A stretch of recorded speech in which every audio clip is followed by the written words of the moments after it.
Baby, তোমার কত টাকা লাগে? আমি দেব। বেবি, আমার অনেক টাকা লাগবে। বেবি, তুমি আমাকে টাকাগুলো দিয়ে দাও প্লিজ। চলো না বেবি, হয়ে যাক। চলো না, আমরা পার্সোনাল কাজগুলো সেরে ফেলি। আমি তো তোমাকে টাকা দেব, তাই না? তুমি কিছুই করতে পারো না। তোমার গায়ে শক্তি নেই বেবি, তুমি পারবে না। বেবি, আজকে ওষুধ খেয়ে এসেছি, দেখো তোমাকে কি মজা দেই। তুমি এরকম করো কিসের জন্য বেবি? আরে সোনা, তুমি বোঝার চেষ্টা করো, তুমি পারবে না। তুমি এখন মাল খেয়ে টাল হয়ে আছো। তুমি কি আমাকে অপমান করতেছো সোনা? ও সোনা, কাছে আসো। তোমাকে অপমান করব কিসের জন্য? তুমি তো আমার সোনা, জানো মামু। চলো না সোনা, ঘরের ভেতর চলে যাই আমরা। বাইরে থাকলে সবাই দেখো তাকিয়ে আছে। আরে সমস্যা কি সোনা? কোনো সমস্যা নেই। তুমি শুধু একটু ভালোবাসা দাও, আমি তোমাকে ভালোবাসা দিয়ে ভরিয়ে দেব। তোমার ফিগারটা হেব্বি সোনা, সত্যি বলতেছি। আমার বউয়ের থেকেও অনেক সুন্দর। তার জন্য তো বলতেছি, তোমার বউকে বাদ দিয়ে আমাকে বিয়ে করে নাও। সোনা, তোমাকে তো বিয়ে করব সোনা, তোমাকে বিয়ে করব আমি। চলো না সোনা। সোনা, চলো আমরা রুমে যাই। আশিক কথা বলা শেষ করে নীলাকে কোলে তুলে নিয়ে রুমের দিকে যেতে লাগলো। তখন পিছন থেকে আনিশা এসে উপস্থিত। আনিশা তার স্বামীর এই অবস্থা দেখে নিজের চোখকে বিশ্বাস করতে পারছে না। সে কল্পনা করতে পারছে না যে মানুষটা এত জঘন্য। সে আশিককে মনে করত অনেক ভদ্র, অনেক শান্ত, অনেক ভালো একটা ছেলে, কিন্তু আজকে সে নিজের চোখকে বিশ্বাস করতে পারছে না। অনেকেই অনেক কথা বলতো, আনিশা কথাগুলো তোয়াক্কা না করে আশিকের সাথে সংসার শুরু করেছিল, কিন্তু আজকে সে হাতে নাতে ধরতে পারলো আশিককে। তোমার এই রূপ আজকে আমি নিজের চোখে দেখে অবাক হলাম। তুমি যে এতটা জঘন্য মানুষ আমি কখনো কল্পনা করতে পারিনি। আমি নিজের চোখে দেখে বিশ্বাস করতে পারছি না যে মানুষটা আমাকে এত ভালোবাসে সেই মানুষটা এতটা জঘন্য। ছি! তোকে কি একবারের জন্য বলেছিলাম এখানে আসার জন্য? তুই এখানে এসেছিস কিসের জন্য? চলে যাও। তুমি একবার বোঝার চেষ্টা করো, তখন আমি ভুল করেছিলাম তোমার সাথে। তার জন্য তুমি আমাকে এইভাবে আঘাত করতে পারো না কথা দিয়ে। দেখো, বেশি বকবক করার সময় আমার নেই। আর তুমি আমার চোখের সামনে একদম থাকবে না, তাহলে কিন্তু কখন কি করে বসবো নিজেও জানি না। তুমি ভুল বুঝতেছো। আমাকে আসলে যেখানে সমস্যার তুমি সেখানে না দেখে অন্য একটা বিষয় নিয়ে আমার সাথে মনোমালিন্য করে থাকতে পারো না। তোকে আমার চোখের সামনে থেকে চলে যেতে বলেছি, আর তুই এখানে বকবক করতেছিস কিসের জন্য? চলে যা বলছি। আমি চলে যাওয়ার জন্য এখানে আসিনি। তুমি আমার সাথে এরকম ব্যবহার করতে পারো না। তোমার কাছে আমি এরকম ব্যবহার আশা করিনি। তুমি একটু বোঝার চেষ্টা করো, তুমি তো অবুঝ না। দেখো, ভালো হবে না বলে দিচ্ছি, চলে যাও। আমি চলে যাবার জন্য এখানে আসিনি। আমি আমার অধিকারটা নিতে এখানে এসেছি। তুমি কেন আমার সাথে এরকম করবে? কিসের জন্য? তোকে বলতেছি তুই এখান থেকে চলে যা, তারপর বারবার কেন কানের কাছে ঘ্যান ঘ্যান করতেছিস? তোমাকে বলতেছি না, আমি আমার অধিকার নেওয়ার জন্য এখানে এসেছি। তুমি সামান্য একটা বিষয় নিয়ে ভুল বুঝাবুঝি করবে আর আমাকে এইভাবে দূরে ঠেলে দিবে, আর আমি কষ্ট পাবো। আর তুমি এদিকে অন্য মেয়েকে নিয়ে ফুর্তি করবে। আমি সেটা মেনে নিতে পারবো না। আমাকে আমার ন্যায্য অধিকার দিতে হবে। আমি আমার বাপের টাকা দিয়ে যা খুশি তাই করব, তাতে তোর কি? আমার অনেক কিছু দেখে আমি এখানে এসেছি। যদি আমার কিছু না থাকতো তাহলে আমি এখানে কখনোই আসতাম না। দেখ, তোর চোখের ন্যাকা কান্না দেখে আমি কখনো তোমার উপর সহানুভূতিশীল দেখাতে যাব না। তুমি একটা মিথ্যা কথার জন্য আমাকে এত বকা দিলা, সবার সামনে অপমান করছো। এর জন্য তোমাকে একদিন পস্তাতে হবেই। তোকে বলছি কি, আর তুই করতেছিস কি? তোকে এখান থেকে চলে যেতে বলছি, সবার সামনে আমার সাথে এভাবে কথা বলবি না। সত্যি কথা বলা না সবার গায়ে লাগে, এটা চরম সত্য। একটা কথা বুঝে নাও, আমি সত্যি বলতেছি, তাই তোমার গায়ে লাগতেছে। আজকে তুমি আমার সামনে তুমি অন্য মেয়েদের সাথে ডান্স করতেছো, গলাগলি করতেছো, করো। একদিন আমারও সময় আসবে, তখন আমিও তোমাকে অবহেলায় করব। তোর মতন মেয়ের কাছে যাব আমি? হাহ, কখনোই না। তবে তুই যদি আমার কাছে কিছু টাকা ভিক্ষা চাস, দিতে পারি। যা বলেছ, আর তোমার কোনো কথা আমি শুনতে চাই না। আমি এখান থেকে চলে যাচ্ছি, ঠিক আছে? তুমি ভুল করো, আমার কাছে আসার চেষ্টা করবে না। আমি আমার ছেলে সন্তানকে নিয়ে সুখে থাকবো। কথাটা বলে সেখান থেকে কান্না করতে করতে বেরিয়ে আসলাম। এখন কান্না ছাড়া আমার জীবন সঙ্গী আর কেউ হবে না, কারণ যে প্রিয় মানুষটা আমায় ধোঁকা দিল সে এসেছিল একটা হঠাৎ ঝড়ের রাতে আমার কাছে, আর হঠাৎ চলে গেল একদম বিদ্যুৎ গতিতে আমার জীবন থেকে। আমি কখনো কল্পনা করিনি সে আমাকে ছেড়ে চলে যাবে, আমাকে এতটা ভালোবেসেছিল, কিন্তু হঠাৎ হঠাৎ করে তার কি হয়ে গেল আমি বুঝতে পারলাম না। আমি তাকে সুখ দিতে পারলাম না, নাকি সে আমার কাছ থেকে সুখ নিতে পারলো না। কেন জানি মনে হচ্ছে আমার মাঝেই হয়তো কোনো কমতি ছিল, না হলে সে কখনো আমায় ছেড়ে যেতে পারতো না। আমি হয়তো তাকে খুশি করতে পারিনি, তার জন্য সে আমাকে ছেড়ে চলে গিয়েছে। কিন্তু এরকমটা কিছুই নয়, আমি তাকে ঠিক খুশিতেই রেখেছিলাম, ঠিক সুখে শান্তি দিয়ে রেখেছিলাম। কিন্তু তার ছিল মেয়ের নেশা। একটা মেয়ে দিয়ে তার কখনো চলবে না। যে ছেলেটা মেয়ের নেশা করে সেই ছেলেটা কখনো একটা বউকে ভালোবাসা দিয়ে আগলে রাখতে পারে না। হয়তো আজকে আমি তার কাছে আকুতি মিনতি করলাম, কিন্তু সবার সামনে অপমানিত হয়ে আমাকে বের করে দিল। কিন্তু একদিন সময় আসবে, সে আমার কাছে ফিরে আসবে, কিন্তু আমি তাকে আমার কাছে গ্রহণ করব না। যে ছেলে আছে আমি তাকে নিয়ে আমার ভবিষ্যৎ গড়ে তুলব। ভাবছেন আমাদের বিয়ের হওয়ার অনেক দিন হইল, তাই না?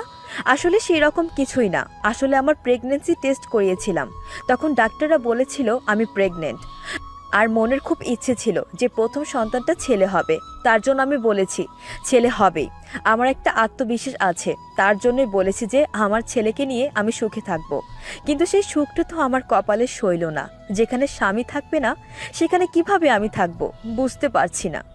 তোকে আমি বলেছিলাম না তুই আমার ছেলের কাছে যাবি না? আর তুই 2 টাকার মেয়ে হয়ে এত বড় হওয়ার স্বপ্ন কিভাবে দেখতে পারিস? ভেবেছিলি যে আমার ছেলেকে পটিয়ে নিবি আর সম্পত্তির মালিক হয়ে যাবি, তাই না? দেখেন আম্মু, সেরকম কিছু ছিল না। আমি শুধু আমার ভালোবাসার মানুষটাকে চেয়েছিলাম, আমি কখনো কোনো সম্পত্তির দিকে তাকাইনি। আমি ভালো করেই জানি কে কীরকম।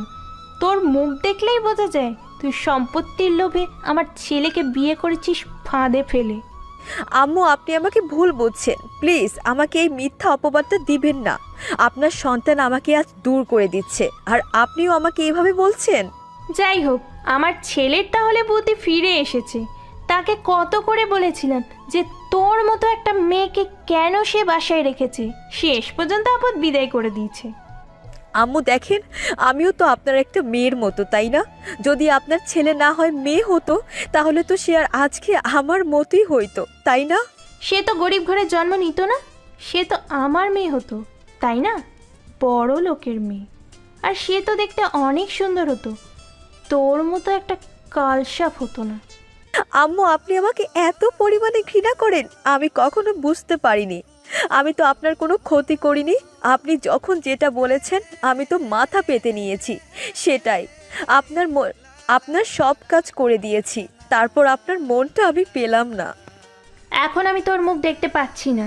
এখন ঘরের কাজ যেগুলো আছে সব কমপ্লিট কর। তারপর আমার কিছু কাপড় আছে, সেগুলো পরিষ্কার কর। তারপর ঘরগুলো ভালোভাবে পরিষ্কার কর। তারপর কি করবি? বাকি কাজগুলো করবি। আমি এখন ঘুমোতে যাচ্ছি। আনিসা আর কোনো কিছু বলতে পারলো না লজ্জায়। তার উপর তার স্বামী আজকে যে ব্যবহার করলো সবার সামনে, সে ভেবেছিল তার শাশুড়ি আম্মু তাকে হয়তো একটু সান্ত্বনা দিয়ে বাসায় থাকতে বলবে, কিন্তু তিনি যেটা বলে গেলেন তাতে তো বাসায় থাকা কোনোভাবেই সম্ভব না। তাকে তাহলে এখানেই তিলে তিলে মরতে হবে। তার পেটে সন্তান আসবে, তাকে কিছু করে খাওয়াতে পারবে না। আনিশা মনে মনে ভাবতে লাগলো, সে যদি এখন এখান থেকে গ্রামের বাসায় চলে যায় তাহলে তাকে নিয়ে তো সবাই হাসি ঠাট্টা করবে। এখান থেকে গ্রামের বাসায় যাওয়া যাবে না, কারণ গ্রামের মানুষকে সে বড় মুখ করে বলে এসেছে এখন সে বড়লোক বাড়ির বউ। গ্রামের মানুষরা বড় লোকদের সম্মান কি পরিমাণ করে সেটা বলার বাহিরে। এখন যদি আমি কোনো মতে গ্রামে যাই এবং গ্রামের মানুষ কোনো মতে জানতে পারে বিষয়টা, তাহলে আনিশার আব্বু আম্মুর মুখে চুনকালি লেগে যাবে। এটা কখনোই হতে পারে না। আনিশা তারপর শোরুমে গিয়ে তার প্রয়োজনীয় জিনিসপত্র নিয়ে বাসা থেকে বেরিয়ে পড়ল, কারণ এই সময় বাসায় কেউ নেই। তার শাশুড়ি আম্মা গেল ঘুরতে, আর তার স্বামী তো এখন পার্টি নিয়ে ব্যস্ত। আজকে আমি বাসা থেকে সেই মেয়েটাকে তাড়িয়ে দেওয়ার ব্যবস্থা করব। এই জঘন্য মেয়েটাকে আমি কখনোই আর সোসাইটিতে মেইনটেইন করতে পারবো না। গ্রামের খ্যাতমার্কা একটা মেয়ে। মেয়েটা হতে পারে গ্রামের, হতে পারে, কিন্তু তার মাঝে অনেক গুণ আছে যেটা তুমি উপলব্ধি করতে পারো না। আমার মুখের উপর কথা বলা বন্ধ করে নিজের মুখটা বন্ধ রাখো। আমি যেটা করতে চাই আমাকে সেটাই করতে দিবা। দেখো, এই মেয়েটা আমাদের ছেলেকে কন্ট্রোলে রাখতে পারবে, না হলে তুমি কখনোই আমাদের ছেলেকে কন্ট্রোলে আনতে পারবে না, কারণ মেয়েটার ধৈর্য আছে। আমি আমার ছেলের জন্য আধুনিক মেয়ে খুঁজে আনবো ঘরে। এইরকম বেদের মেয়ে জ্যোৎস্না দিয়ে কি করব আমি? আমার সোসাইটিতে খাপ খাওয়াতে পারবো না। তাই আমি আমার ছেলের জন্য একটা আধুনিক বউ লাগবে। যেই মেয়েরা রাতে বাইরে যাবে, এই ক্লাবে গিয়ে পার্টি করবে, ওই ক্লাবে গিয়ে নাইট পার্টি করবে, সেই রকম বউ তোমার দরকার, তাই না? এখনকার যুগে এসব স্বাভাবিক। তুমি এসব নিয়ে তর্ক করা বাদ দাও তো। আমার সাথে এখন চুপচাপ গাড়ি চালাও তো। তারপর কালাম সাহেব শিল্পার সাথে কোনো কথা না বলে চুপচাপ গাড়ি ড্রাইভ করতে লাগলো। আর এদিকে আনিশা বাসা থেকে বেরিয়ে কোন দিকে যাবে ভেবে পাচ্ছে না। তার উপর শুধু একটাই উদ্দেশ্য, সে যে কোনো প্রকারে এই জলসাখানা থেকে বেরিয়ে যেতে চায়। কোন দিকে যাবে কোনো গাড়ি না দেখতে পেয়ে সে রাস্তার এক সাইডে হেলে দুলে হাঁটতে লাগলো। সন্ধ্যা পেরিয়ে রাত ঘনিয়ে আসতে লাগলো। সে হাঁটতে হাঁটতে অনেক দূরে এসেছে। সামনে একটা বাস দেখতে পেয়ে চুপি চুপি বাসের এক কর্নারে গিয়ে গুটিসুটি মেরে বসে পড়লো। যেদিকে যায় যাবে, সে সেখানে নেমে যেদিকে দু চোখ যাবে সেদিকে চলে যাবে। তাও এরকম জল্লাদ মার্কা এলাকায় সে থাকতে চায় না, না যেখানে তার কোনো মূল্য নেই। সে এতদিন পড়েছিল শুধু মূল্যহীন হয়ে, যার জন্য তার শাশুড়ির অত্যাচার সহ্য করেছে। সেই মানুষটাই তো এখন তার না। সে তো এখন অন্য মেয়ের দেহর মধ্যে নিজের সুখটা খুঁজে নিতে চাচ্ছে। থাকুক না সে তার মতো। আনিশা এটাকে স্বপ্ন ভেবে হয়তো ভুলে যাওয়ার চেষ্টা করবে। ভুলে যাওয়া সহজ নয়, কিন্তু চেষ্টা তো করতেই হবে। সত্যি সোনা, অনেক মজা পাইছি। সোনা, তোমার টেস্ট হেভি। শোনা, আমি অনেক মজা পাইছি। তোমার এই মজা দেওয়ার প্রক্রিয়াটা অনেক ভালো ছিল। চলো, আজকে তোমাকে আমার বাসায় নিয়ে যাব। আমার বউয়ের সামনে আমি তোমাকে জড়িয়ে ধরে শুয়ে থাকবো। চলো। না না, আমার লজ্জা করবে তো, আমি যেতে পারবো না। আমার শাশুড়ি কি বলবে, তার মুখের দিকে তাকিয়ে তো আমি থাকতেই পারবো না। আচ্ছা, তাহলে কি আর করা। এখন চলো, তোমার সাথে আমি যাব। তুমি আমাকে গল্প বলো। আর তুমি এত সুন্দরী কেন? আমি শুধু তোমার জন্য সুন্দরী। তোমাকে ভালোবাসি, তোমাকে পেতে চাই, তোমাকেই কাছে পেতে চাই। আচ্ছা, তুমি কি অন্য কাউকে ভালোবাসো, যার কারণে তার কাছে ছ্যাঁকা খেয়েছো আর আমার কাছে চলে এসেছো আমার মতো? সেরকম কিছু না, একটা ছেলে ছিল টাকার লোভী। যেমন তোমার বউ আছে টাকার লোভী, ওই রকম ছেলে ছিল, অনেক সুন্দর দেখতে, টাকার লোভী। তাকে আমি ভালোবেসেছিলাম ভুল বুঝে, কিন্তু পরে সে আমার কাছে টাকা নিয়ে আমাকে ছেড়ে দিয়ে চলে গিয়েছিল। আমিও তো সেটাই ভেবেছিলাম, যে গরিব ঘরের মেয়ে একটু হয়তো ভালো কিছু খেতে পারলে, ভালোভাবে চলতে পারলে হয়তো আমাকে অনেক ভালোবাসবে। কিন্তু পরে দেখলাম সে শুধু টাকাকেই ভালোবাসে, আমাকে না। তোমার মতো সুন্দরীকে আমি চাই। তোমার মনে হয় প্রচুর নেশা হয়ে গেছে, তাই না গুরু? আসো, তোমাকে একটু চুমু খাই। তোমার ঠোঁটের স্বাদটা না অনেক সুন্দর। তাই নাকি গো? তোমার মাঝে না একটা মায়া আছে, যে মায়াতে আমাকে জড়িয়ে নাও। আর কখনো সেই মায়া থেকে আমি ফিরতে চাই না। আরে আবালের বাচ্চা, শুধু তোর টাকা দরকার, আমার আর কিচ্ছু চাই না। তুই কে? তোর মতো কত হ্যান্ডসাম ছেলে আমার পিছনে পড়ে আছে এই সুন্দরী পেছনে, আর তুই তো 2 টাকার একটা ছেলে। তোর 2টা, আমার দরকার টাকা, হলো আমি শেষ। তুমি কি কিছু বলতেছো আমাকে? আমি কিন্তু স্পষ্ট শুনতে পাইনি। আমার মাথাটা কেমন জানি ঘোরাচ্ছে। তুমি আমাকে একটু সাহায্য করো, আমাকে ধরে নিয়ে যাও। আচ্ছা, তাহলে আজকে তোমাকে আর বাসায় যেতে হবে না, তুমি আমার সাথে থাকবে, কি বলো? চলো, আমি তোমাকে নিয়ে যাচ্ছি। আজকে দুজনে অনেক ফুর্তি করব। আচ্ছা শোনো, তাহলে আমাকে আচ্ছা শোনো, তাহলে আমাকে নিয়ে চলো তোমার কাছে। আমি তোমার সাগরে ডুবে যেতে চাই, তোমার ভালোবাসাতেই। আমিও সোনা, আমিও শুধু তোমার ভালোবাসাতে ডুবে থাকতে চাই। তুমি আমাকে ভালোবাসবে সোনা, তুমি অনেক ভালো। সোনা চলো, আমি তোমাকে নিয়ে যাচ্ছি। চলো সোনা, আমি তোমাকে তোমার বাসার কাছে নামিয়ে দিয়ে বাসায় চলে যাব। তোমার সাথে গেলে আমার অনেক মজা লাগে। তোমার বউ যে তখন তোমাকে বকা দিয়ে গেল, তোমার রাগ হবে না পরে? এখন থেকে তুমি আমার বউ হবে। আমি আজকে গিয়ে উকিলের সাথে কথা বলবো, তাকে আমার জীবন থেকে সরিয়ে দেব, দিয়ে তোমাকে নিয়ে আসবো। আচ্ছা সোনা, তাহলে তাই করো, যত দ্রুত সম্ভব তুমি আমাকে তোমার বউকে মাথা রাখার সুযোগ করে দাও। তুমি একদম টেনশন করবে না, খুব তাড়াতাড়ি আমি তোমাকে আমার বুকে রাখবো সোনা। তোমাকে ছাড়া আমি থাকতে পারবো না। সোনা আমার, তোমাকে এতগুলো ভালোবাসা। চলো, এখন তুমি আমাকে নামিয়ে দিয়ে বাসায় চলে যাবে, অনেক রাত হয়ে আসলো যে। আচ্ছা চলো, আর এখানে থাকা যাবে না, রাত হয়ে এসেছে, আবার বাসায় যেতে হবে। চলো। চলো, তোমার সাথে আজকে গল্প করতে করতে বাসায় যাব, চলো। শোনো, আজকে সারা রাত তোমার বুকে মাথা রেখে আমি শুয়ে থাকবো, তোমার সাথে আমার বাসায় থাকবে তুমি। তুমি আর কয়েকটা দিন ধৈর্য ধরো, আমি তোমাকে একদম পার্মানেন্টলি আমার বুকে নিয়ে আসার চেষ্টা করব। তুমি কি আমাকে ধোকা দেবে না তো? তুমি বলতেছো চেষ্টা করবে, তুমি কখন আমাকে তোমার উপর অধিকার খাটাতে, মানে স্বাক্ষর করাতে? কি আবল তাবল কথা বলতেছো? চলো না, এখন বেশি কথা বলতে পারবো না, তাহলে নেশাটা ধরে আসবে, তখন বাসা পর্যন্ত পৌঁছাতে পারবো না। চলো। এটা আমি কোথায় চলে আসলাম? এখন কি হবে? গাড়িতে তো নামতে দিচ্ছে না, ব্যাপার কি? কোথায় নিয়ে যাচ্ছে কোনো কিছু বুঝতে পারছি না। হঠাৎ করে তো উঠে পড়লাম, কিন্তু এখন আমাকে কোথায় নিয়ে যাচ্ছে আমি তো নিজেও বুঝতে পারছি না। গাড়িটা মনে হয় প্রায় 6-7 ঘন্টা থেকে চলছে, একবারের জন্য দাঁড় করালো না। বুঝলাম না আমাকে কোথায় নিয়ে যাওয়া হচ্ছে, বা আমি কোন জায়গায় গাড়িতে উঠে পড়লাম বুঝতে পারছি না। নিজের ভিতরের কষ্টগুলো বারবার লাফিয়ে উঠছে, কিন্তু অনেক কষ্টে কষ্টগুলো চেপে রেখেছি। আজকের মতো কষ্ট জীবনে কখনো হয়নি, কখনো কল্পনা করতে পারিনি যে আমি এত বড় লোকের একজন বউ হব, আর এভাবে আমি ধোঁকা খাবো। সে আমাকে যতই না বলতো যে ভালোবাসা কখনো ধনী গরিব বোঝে না, শুধু দুটি মনের মিলনের ব্যাপার, এখানে কোনো ধনী গরিবের তফাৎ থাকে না, শুধুই ভালোবাসা থাকে।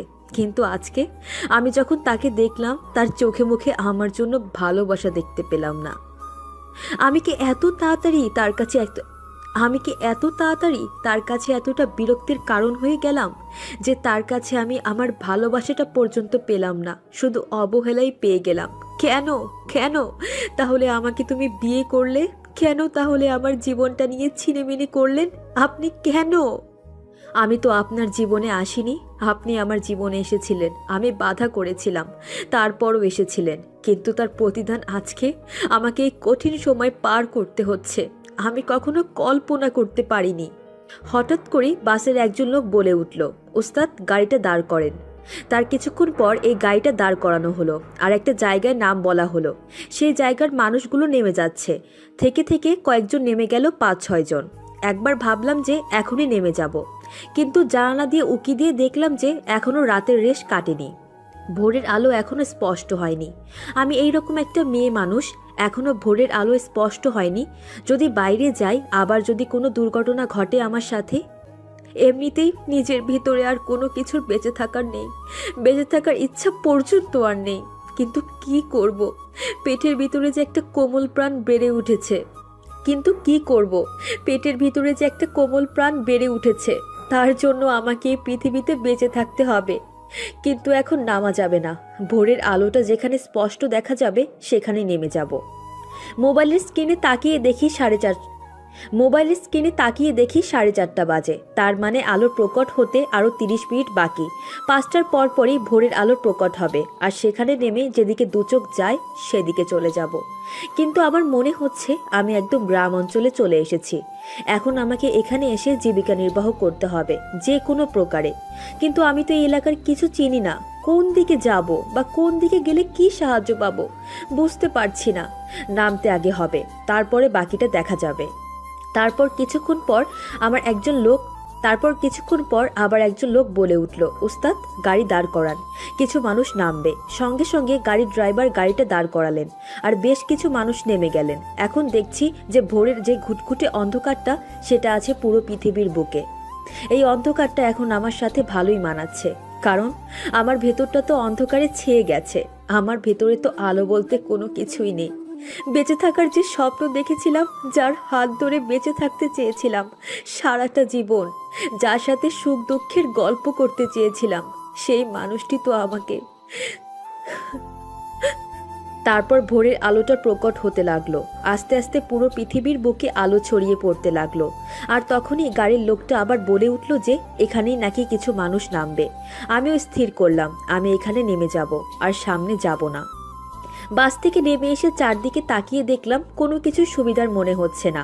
এখানকার লোকগুলো শুধু আমার দিকে তাকিয়ে আছে। দেখলাম পাশ থেকে কয়েকটা মহিলা নামলো, আমিও তাদের পাশে গিয়ে দাঁড়িয়ে পড়লাম। আর লোকগুলো তাদের মতো যেতে লাগলো যে যার গন্তব্যে। মনে হচ্ছে অনেকদিন পর তারা বাসায় ফিরে এসেছে। গাড়ি থেকে নেমেই যে যার মতো চলে যেতে লাগলো। কেউ কারো জন্য অপেক্ষা করে না, সবাই সবার ভালোবাসার মানুষ আর প্রিয় মানুষের মুখখানা দেখতে চায়, প্রিয় পরিবারের সাথে মিলিত হতে পারবে কতদিন পর। সবার মুখে শুধু মৃদু হাসি। আমি একটা চায়ের দোকানে গিয়ে বসে পড়লাম। কি করব, একটা মেয়ে মানুষ। হঠাৎ করে একটা চায়ের দোকানে প্রবেশ করেছি, তাও আবার গ্রাম অঞ্চলের সবাই আমার দিকে অবাক দৃষ্টিতে তাকিয়ে আছে, কারণ নিজের ভিতর কেমন যেন করতে লাগলো। কি আর করার, তাও সেখানে একটা রুটি আর একটা কলা খেয়ে নিলাম। কি রে গ্রামের খ্যাত মার্কা মেয়ে, কোথায় তুই? আমার বাসার সকালের কাজগুলো কে করবে? এত বেলা হয়ে গেছে আর তুই এখানে ঘুমিয়ে আছিস, ব্যাপার কি?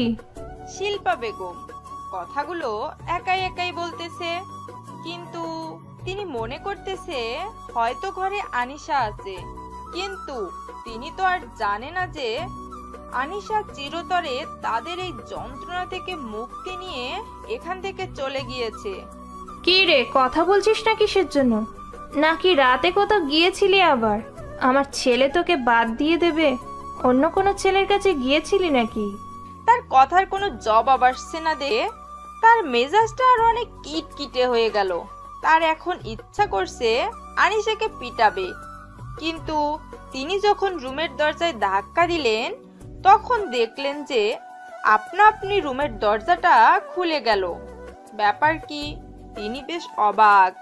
তার থেকেও বড় অবাক হলেন যখন ঘরে কাউকে দেখতে পেল না। ঘর পুরোপুরি ফাঁকা, তার ছেলেও নাই এবং তার ছেলের বউ সেও নেই রুমে, একদম পুরো ফাঁকা পড়ে আছে। কালকে যেরকম রেখে গিয়েছে ঠিক তেমনই আছে, কিন্তু একটু অগোছালো রুমটা। ব্যাপার কি, তিনি ভেবে পাচ্ছে না এখানে কি হতে যাচ্ছে। আর উনি একটু লক্ষ্য করে দেখলেন যে তার ছেলের বউ, যাকে তিনি গ্রামের খ্যাতমার্কা মেয়ে বলে ডাকে, সব সময় তার কোনো কাপড় বা তার কোনো প্রয়োজনীয় জিনিসপত্র দেখা যাচ্ছে না রুমে। শিল্পা বেশ অবাক হলেন ব্যাপারটা দেখে। কোথায় তুমি? বেরিয়ে আসো, দেখো কি কাণ্ড হয়ে গিয়েছে বাসার ভিতরে। বাসায় কেউ নেই, তুমি আমি ছাড়া। এখন বাসায় কেউ নেই, তাড়াতাড়ি বেরিয়ে আসো, দেখো। কি হয়েছে? তোমরা এত সকালে চিল্লাচিল্লি করতেছো কিসের জন্য? ব্যাপার কি? সারা রাত কাজ করছি। তোমার ছেলে, তোমার ছেলের বউ কেউ রুমের ভিতরে নেই। রুমের ভেতর থেকে দরজা বন্ধ করা থাকবে, সেটাও নেই। আমি যখন রুমে গেলাম আর রুমের ভেতরটা কেমন যেন অগোছালো লাগতেছিল। তুমি এত অস্থির হচ্ছ কিসের জন্য? তারা হয়তো কোথাও ঘুরতে গিয়েছে সকাল মুহূর্তে উপভোগ করার জন্য। তুমি সব সময় রোমান্টিক মুডে থাকতে চাও, তাই না? তোমার এত রোমান্টিক মুড আসে কোথা থেকে? আমি টেনশনে মরে যাচ্ছি। এত টেনশন করতে হবে না, একটু পর দেখবে যে দুইজনে চলে আসছে। সমস্যা নেই, এখন চুপচাপ নিজে হাতে কাজ আছে সেগুলো শেষ করো, আর তারপর যেগুলো কাজ করতে হবে সেগুলো রেখে দাও। এখন আমাকে কাজ করতে হবে তাই না? এখন তুমি আমাকে কাজ করতে বলছো, তাহলে তোমার ছেলের বউয়ের হয়ে যে কালকে ওকালতি করলে কিসের জন্য? তোমরা এত কথা শোনার তোমার এত কথা শোনার আমার সময় নেই। আমার অফিসের সময় হয়ে যাচ্ছে, তুমি সেটা ভালো করেই জানো। আর আমার কি কি লাগবে তাড়াতাড়ি এখানে এনে দাও। তুমি তো এখন আমার উপরে রাগ দেখাবে তাই না? তুমি তো সুযোগ পাইছো না, তুমি তো রাগ দেখাবে, আমি ভালো করেই জানি। এত কথা না বলে চুপচাপ যেটা করতে বলছি সেটাই করো। এত কথা বলো কিসের জন্য? তারপর শিল্পা বেগম কালাম সাহেবের সাথে আর কোনো কথা না বলে তিনি কালাম সাহেবের প্রয়োজনীয় জিনিসগুলো এনে তার সামনে রেখে দিয়ে রাগ দেখিয়ে রুম থেকে বেরিয়ে গেল। কালাম সাহেব তার স্ত্রীর রাগ দেখে মৃদু হাসলেন, তার স্ত্রীর রাগ আরো বাড়িয়ে দিলেন। শিল্পা বেগম কালাম সাহেবের মুখে মৃদু হাসি দেখে রাগে পুরে জ্বলতে লাগলো, কিন্তু কালাম সাহেবকে কিছুই বলতে পারছে না। মনে মনে স্থির করে রাখলো, যদি আজকে সেই কালসাপিনী বাসায় আসে তাকে যে কি করবে। আর তার ছেলের এত রোমান্টিক মুড যে তার বউকে সকাল সকাল উধাও করে নিয়ে যেতে হবে বাসা থেকে। শিল্পা বেগম মনে মনে স্থির করলো, আজকে বাসায় আসলে দুজনকেই গণহারে পিটাবে। সে তার এত সাহস কিভাবে? এভাবে সকাল সকাল বাসা থেকে বেরিয়ে যাওয়া, তাদেরকে দেখে নেবে সে। কিন্তু শিল্পা বেগম আসল বিষয়টা এখনো জানতে পারেনি। যখন তার ছেলে বাসায় ফিরে আসবে তখন বুঝতে পারবে আসল বিষয়টা, আর তখন যে কি হবে বুঝতে পারতেছে না। একটা ধামাকা অধ্যায় শুরু হতে যাচ্ছে এই বাসায়, যেটা আগে কখনো দেখেনি। শোনা, এভাবে শুয়ে থাকতে হবে না, উঠো আর আমাকে ছেড়ে দাও। কিভাবে জড়িয়ে ধরে আছো? আমার লজ্জা লাগতেছে এখন। সোনা, তোমার কাছে এত মজা আমি কখনো বুঝতে পারিনি। চলো সোনা, আজকে তোমাকে বিয়ে করে সোজা বাসায় নিয়ে যাব, তারপর তাকে ডিভোর্স দিব। কি বলো?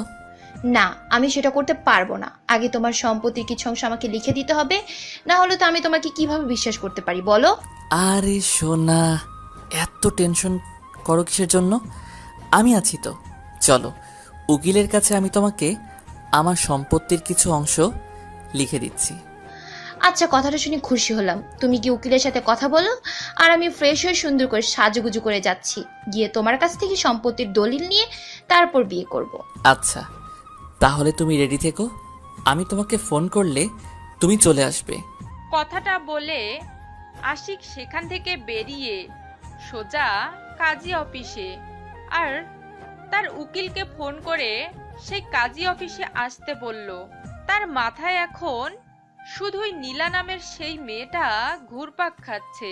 তার যে একটা বউ আছে সেই কথা ভুলেই গিয়েছে। মানুষের যখন অতিরিক্ত টাকা হয় তখন যেটা হয় আর কি, সেটাই হচ্ছে এখন আশিকের ক্ষেত্রে। এক বাপের এক বেটা, ভাই বোন কেউ নেই। যখন যেটা ইচ্ছা, যখন যেটা খুশি সেটাই করে। আর এখন একটা মেয়ের জীবন নিয়ে চিনিমিনি খেলতেছে। আর যে মেয়েটার পাল্লায় এখন সে পড়েছে সে তো আশিককে ধ্বংস করবে, এটা তার লক্ষ্য। আশিক বেকুবের মতো কাজ করতেছে, সে বুঝতেছে না সে কি করতে যাচ্ছে। তার মনে এখন যত জ্বালা, কারণ সে এখন মেয়ের নেশায় পড়ে গিয়েছে। একটা মানুষ কখন এতটা নষ্ট হয়ে যায় জানেন? যখন তার অতিরিক্ত টাকা হয়ে যায়। সে হয়তো জানে না মেয়ে মানুষ একটা সফল মানুষকে পতনের দিকে নিয়ে আসতে বেশি দিন সময় নেয় না, কারণ তারা মেয়ে জাতি। এই যে ভাইয়া, শুনছেন? আমি এই এলাকায় নতুন, আমাকে কি এখানে একটু জায়গা দেখে দিতে পারবেন? আচ্ছা আপু, বলেন কোথায় যাবেন, আমি আপনাকে সেখানে রেখে আসবো। আসলে ভাইয়া, আমি শহর থেকে এসেছি এখানে কাজের সন্ধানে, কারণ আমার শহরে কিছু পার্সোনাল সমস্যা, ফ্যামিলিগত সমস্যার কারণে আমি সব ছেড়ে এসেছি। আচ্ছা আপু, আপনি কি কি কাজ করতে পারেন, আর আপনি যেহেতু শহরের মেয়ে কি কি ধরনের কাজ করতে পারেন যদি বলেন তাহলে আপনাকে সেইভাবে সাহায্য করতে পারবো। আসলে ভাইয়া আমি ভালো রান্না করতে পারি। এখানে কি কোনো মেয়েদের হোটেল আছে যেখানে মেয়েরা কাজ করে এরকম? আসলে আপু, আমার দাদিমা এখানে একটা রেস্টুরেন্ট চালায়। আসলে এখানে একটা পর্যটক কেন্দ্র আছে, তো সেখানে মানুষ আসা যাওয়া করে, আর সেখানে আমাদের একটা রেস্টুরেন্ট আছে। আপনি ভালো রান্না করতে পারেন, আমার সাথে যেতে পারেন। আচ্ছা, তাহলে তো অনেক ভালো হয় ভাইয়া। আপনি যে আমার এত বড় উপকার করবেন আমি কল্পনাও করতে পারিনি।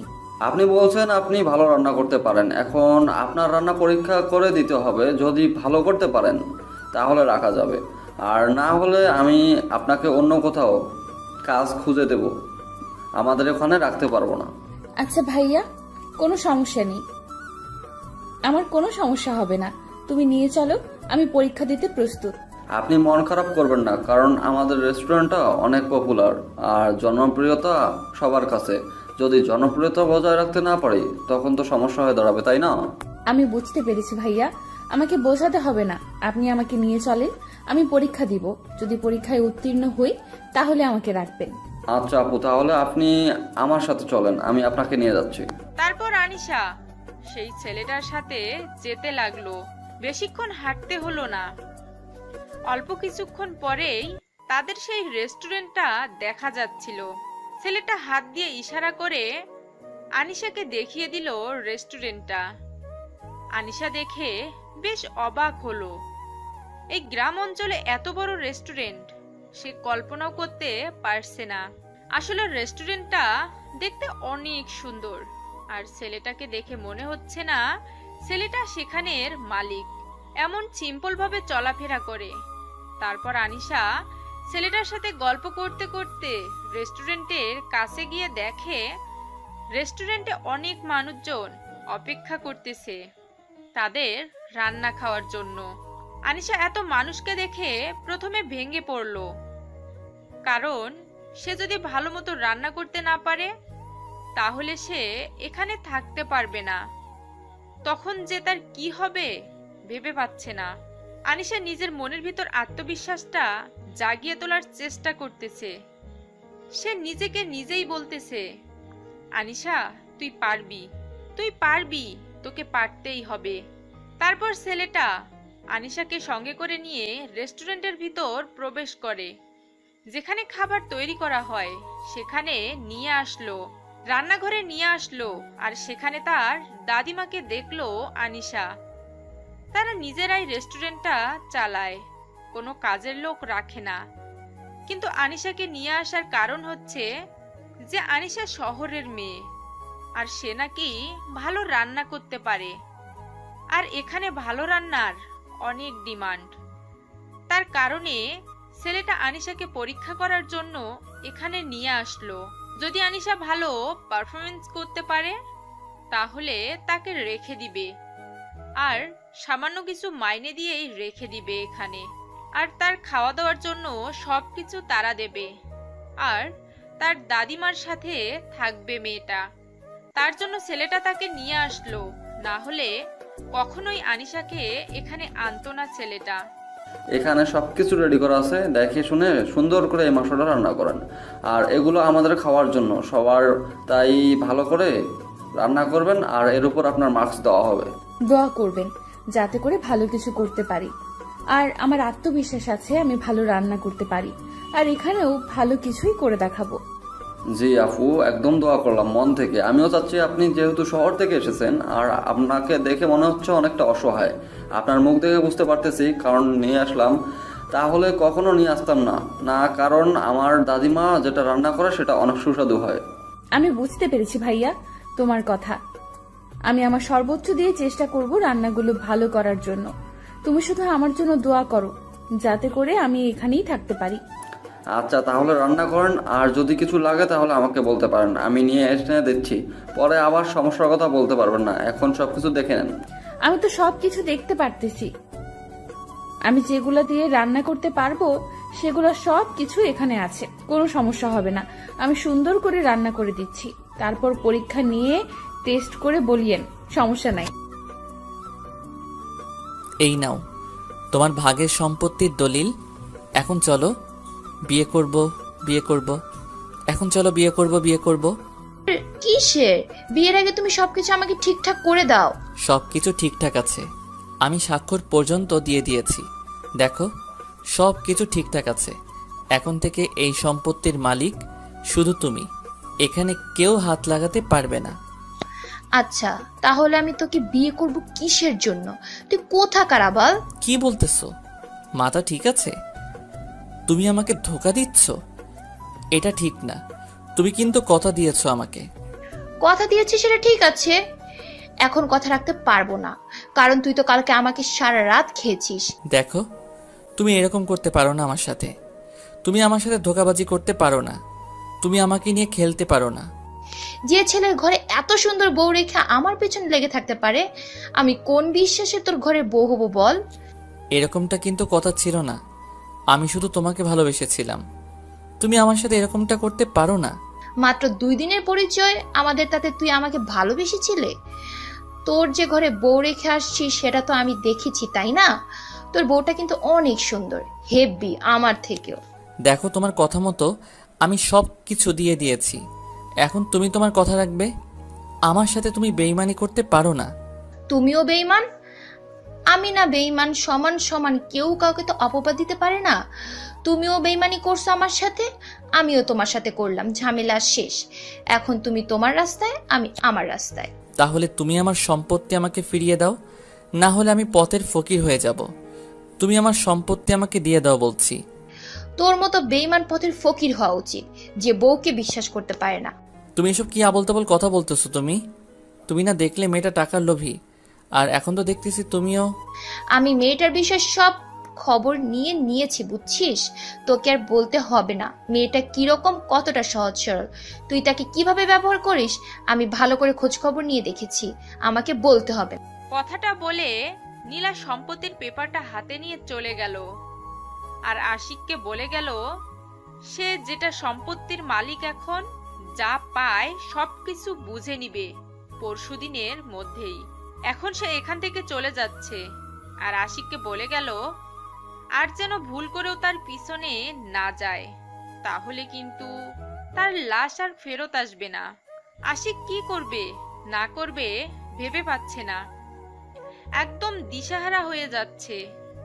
কি করলো সে ভেবে পাচ্ছে না।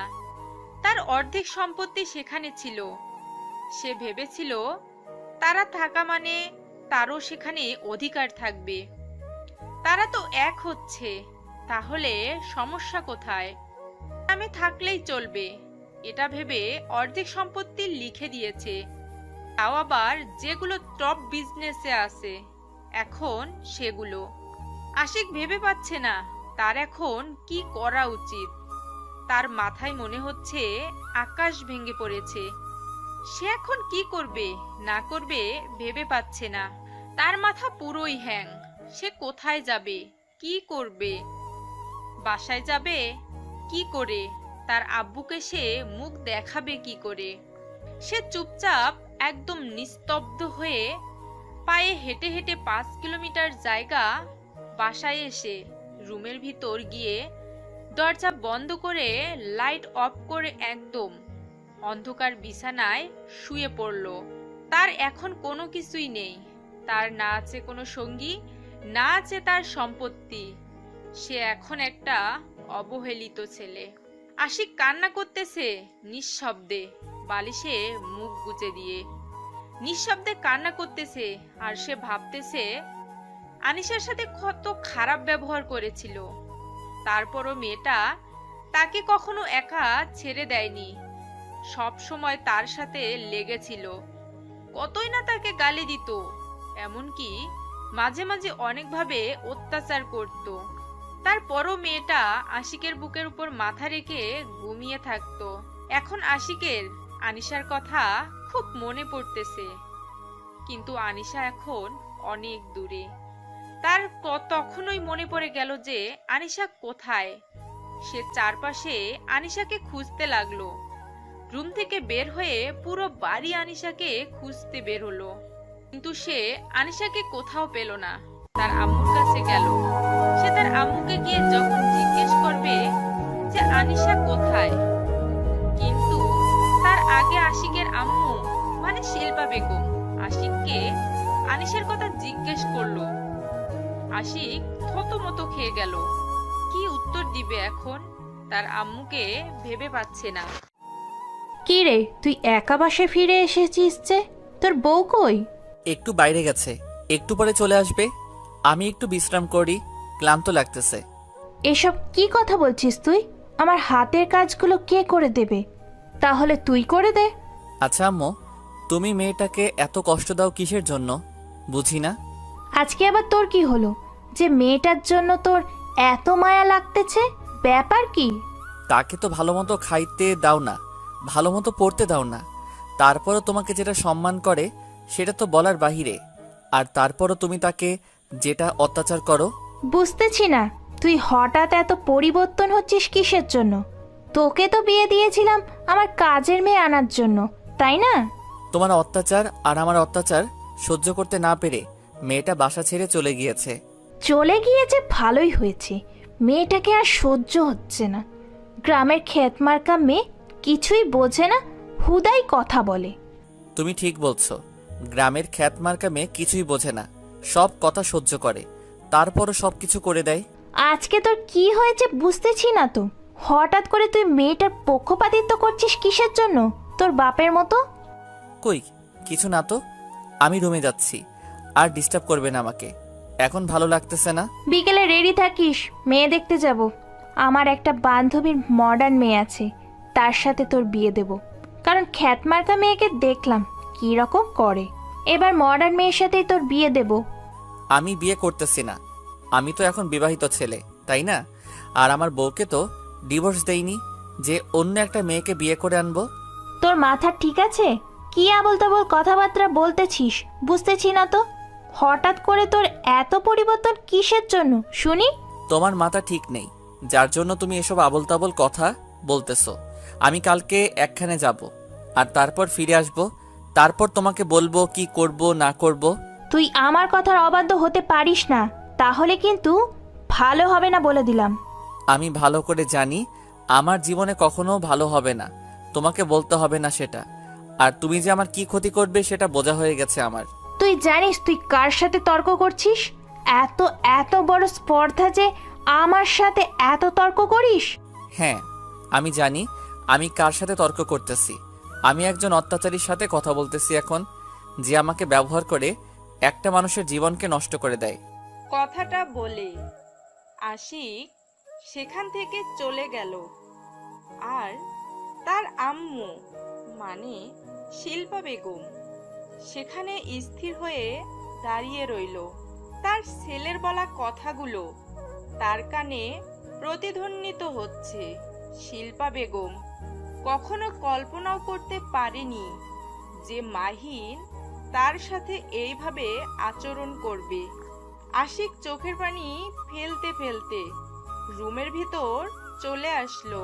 ভিতর থেকে রুমের দরজাটা বন্ধ করে দিয়ে আবার বিছানায় শুয়ে কান্নায় ভেঙে পড়ল। সে ভালো করে বুঝতে পারছে তার মা তাকে নিয়ে কতটা বাজে কাজ করেছে। গ্রামের একটা সহজ সরল মেয়েকে কিভাবে জ্বালিয়ে পুড়িয়ে হাহাকার করে দিয়েছে তার মা, সে এখন হাড়ে হাড়ে বুঝতে পারছে। ভাইয়া, খাবারগুলো পরীক্ষা করে দেখবেন। দাদিমা, আপনি একটু খাবারগুলো মুখে নিয়ে পরীক্ষা করেন, তারপর আমাকে রেজাল্ট দিবেন আমি এখানে থাকতে পারবো কিনা। আমরা তো আর এখানে পরীক্ষা করব না, আমরা সবাই একখানে বসে খাবো, তারপর তোমাকে রেজাল্ট দেওয়া হবে। আরো কিছু মানুষ আসবে তারপর। আচ্ছা ভাইয়া, আমাকে কিছু প্রশ্নের উত্তর দিবেন, যদি আপনার বিরক্ত না লাগে বা যদি ব্যস্ত না থাকেন। এখন তো কাস্টমার চাপ কম, দুপুরের সময়, তাই কাস্টমার চাপ কম, তার জন্য আমি এখন ব্যস্ত না, ফিরে আছি, বলতে পারেন। আসলে ঢাকা থেকে কোন সাইডে এই জায়গা, আর ঢাকা থেকে কত কিলোমিটার দূরে এই জায়গাটা অবস্থিত, আর এই জায়গাটার নাম কি, জেলার নাম কি, বিভাগের নাম কি? আপনি কিছু জানেন না তাহলে এখানে এসেছেন কিভাবে? আপনার কোনো পরিচিত মানুষ নেই এখানে? একটা মানুষ যখন সবকিছু ছেড়ে দিয়ে নিঃস্ব হয়ে সবকিছু ছেড়ে দিয়ে একা একা পথ চলা শুরু করে দেয়, জানো তুমি? হয়তো আমি কিছু বুঝতে পারবো না, কিন্তু আপনাকে দেখে মনে হচ্ছে আপনার ভিতরে অনেক কষ্ট। যন্ত্রণা আপনি সহ্য করতে পারতেছেন না, কারণ আপনাকে আমি লক্ষ্য করেছি আপনি যখন রান্না করতেছিলেন তখন অনেক কান্না করতেছিলেন। আচ্ছা, তাহলে এখন আমি একটু এখানে বসে থাকতে পারি? আপনার যখন খুশি তখন এগুলো পরীক্ষা করে আমাকে জানাবেন। আমাদের ভিতরে একটা বিশ্রাম করার মতো রুম আছে, আপনি সেখানে গিয়ে বিশ্রাম নেন, আমি আপনাকে পরে ডেকে নেব। ধন্যবাদ ভাইয়া, তাহলে আমাকে একটু রুমটা দেখিয়ে দেন। আমি কি একটু বিশ্রাম করব? আমার একটু ক্লান্ত লাগতেছে তো। আচ্ছা, আপনি কিছু নাস্তা করে নেন, তাহলে ক্লান্ত দূর হয়ে যাবে। না হলে এই অবস্থায় যদি শুয়ে থাকেন তাহলে আরো ক্লান্ত হয়ে যাবেন। থাক, লাগবে না, এখন কিছু খেতে ইচ্ছে করতেছে না, মাথা ঘুরতেছে, জার্নি করে এসেছি তো তাই। আপনাকে অনেক কষ্ট দিয়ে ফেলেছি, এত দূর জার্নি করে এসেছেন, তার উপর এতগুলো রান্না করলেন, হয়তো অনেক কষ্ট লাগতেছে আপনার। আমি এমন পরিস্থিতি থেকে বেরিয়ে এসেছি, এসব আমার কাছে কোনো কিছুই মনে হচ্ছে না। আপনার জীবনে এত কষ্ট আমি বুঝতে পারিনি, আপনাকে দেখে মনে হয় না আপনার ভিতরে এত চাপা কষ্ট আছে। তারপর আনিশা আর কোনো কথা বলে না, ছেলেটাকে ইশারা করে রুমটা দেখিয়ে দিতে বলল। ছেলেটা একটু হাতে ইশারা করে রুমটা দেখিয়ে দিল। আনিশা রুম থেকে ভিতরে চলে আসলো, এসে দেখে রুমটা অনেক পরিপাটি করে গোছানো। রুমের দরজাটা বন্ধ করে দিল, তারপর চুপচাপ বিছানার উপর শুয়ে পড়ল। আর তার তখন সবকিছু মনে পড়তে লাগলো আস্তে আস্তে। এই সময় যদি বাসায় থাকতো তাহলে আশিক তাকে এদিক থেকে এসে ডিস্টার্ব করতে, ওই দিক থেকে এসে ডিস্টার্ব করত, চুল ধরে টান দিত। সেই সময়গুলো আনিশা এখন খুব মিস করতেছে, তার খুব কষ্ট হচ্ছে সেই মুহূর্তগুলো উপভোগ করতে না পারার জন্য। তখন বিরক্ত লাগলো, কিন্তু এখন খুব মিস করতেছে, মুহূর্তগুলো খুব কষ্টই হচ্ছে। আশিক যতই খারাপ হোক, যখন তাকে ভালোবাসতো মন থেকেই, তার চোখ থেকে ভালোবাসাটাই স্পষ্ট দেখা যেত। কিন্তু আশিকের মাঝে মাঝে কি যেন হয়ে যেত। তখন আশিক আনিশার সাথে অনেক খারাপ ব্যবহার করত, এমনকি অনেক অত্যাচার করত। কিন্তু যখন সে একটু সুস্থ মস্তিষ্কে থাকতো তখন সে আনিশাকে কি পরিমাণ ভালোবাসতো সেটা বলে বোঝাতে পারবে না। কথাগুলো ভাবতে ভাবতে আনিশা আনমনে কথা বলতে শুরু করলো আশিককে। কেন তুমি আমার সাথে এরকম করলে? কিসের জন্য? আমি কি ভুল করেছিলাম? আমার জীবনটা নিয়ে ছিনিমিনি কেন করলে তুমি? তুমি আমাকে এত কষ্ট দিতে, এত যন্ত্রণা দিতে, তাও তো আমি তোমাকে ভালোবেসেছিলাম। তোমার সব সহ্য করে নিয়ে তোমাকে শুধু ভালোই বাসতাম আমি। আমি তো কখনো তোমার কাছ থেকে কোনো কিছু আবদার করি না, আমি শুধু তোমার কাছ থেকে ভালোবাসাটাই চাইতাম। কিন্তু তুমি মাঝে মাঝে কেন আমার সাথে এরকম করতে? যখন তো তুমি ভালো থাকতে তখন আমাকে ভালোবাসায় ভরিয়ে দিতে। তুমি এমন সময় আমাকে তোমার জীবন থেকে তাড়িয়ে দিলে যে সময়টা স্বামীকে সবচেয়ে বেশি কাছে থাকা প্রয়োজন। আমি তোমার সন্তানের মা হতে যাচ্ছি, কিন্তু এই সময়টা আমি তোমাকে কাছে পাবো না। আমি জানি না বেঁচে থাকতে পারবো কিনা, সর্বোচ্চ চেষ্টা করব বেঁচে থাকার। যদি মরে যাই তাহলে আমাকে মাফ করে দিও। জানি না তোমার সাথে আর কখনো দেখা হবে কিনা, আমি চাই না তোমার সাথে দেখা করতে। আমি চাই না তোমার কাছে গিয়ে আমার সন্তানের জীবনটা নরক যন্ত্রণায় ফেলে দিতে। আমি চাই আমার সন্তানকে নিয়ে আমি এখানেই সুখে থাকবো, যদি এখানে থাকতে পারতাম।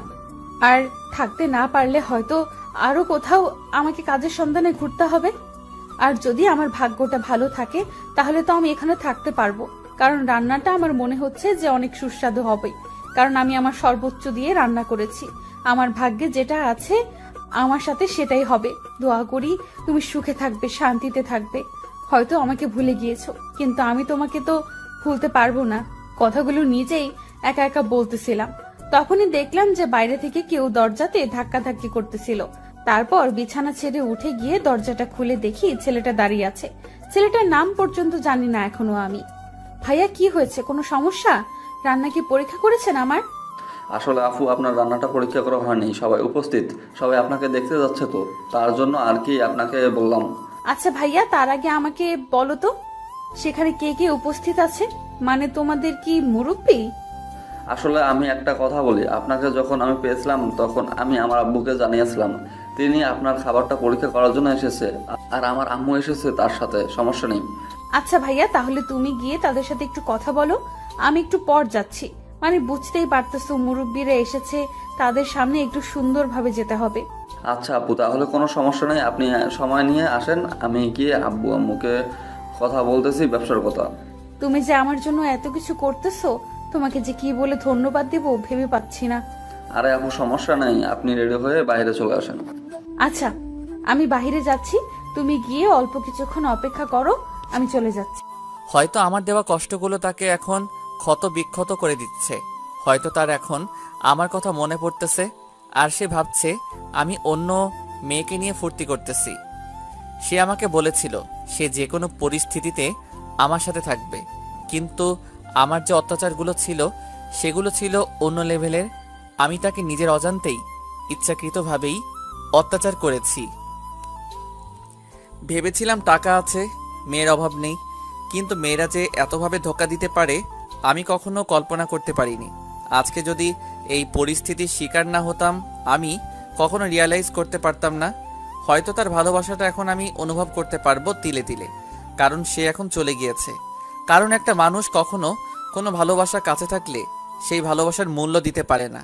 যখন সেই ভালোবাসার বস্তুটা বা ভালোবাসার মানুষটা দূরে চলে যায়, তখন বোঝা যায় সেই ভালোবাসার মূল্যটা কি, আর সেই ভালোবাসা ছাড়া থাকা যে কি কষ্টকর।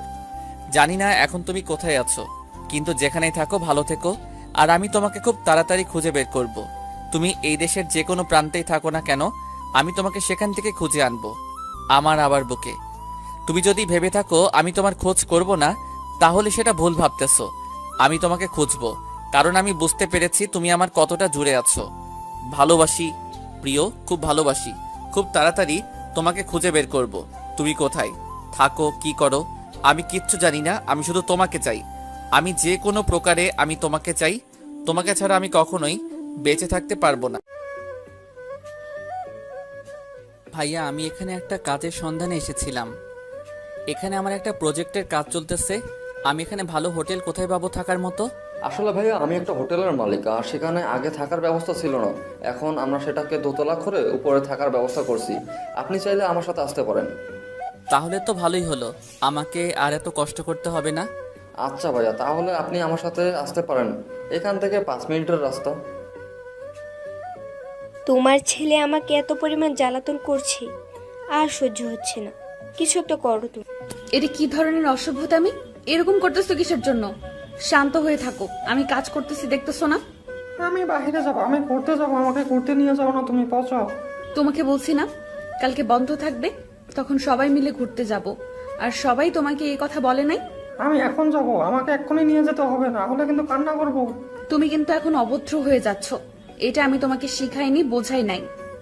আমার মুখের উপর তর্ক করার সাহস তোমাকে আমি কখনো দেইনি। আবির তার আম্মুর কথা শুনে একদম চুপ হয়ে গেল। সে ভালো করেই জানে তার আম্মু তাকে যেটা বলে সেটা ভালোর জন্যেই বলে, আর তার আম্মু তাকে সব সময় অনেক আদর করে। সে যেটা আবদার করে সেটাই এনে দেয়। তাই আবির চুপ হয়ে গেল। ভদ্রতার সহিত চুপচাপ আবার দাদিমার কোলে চলে গেল।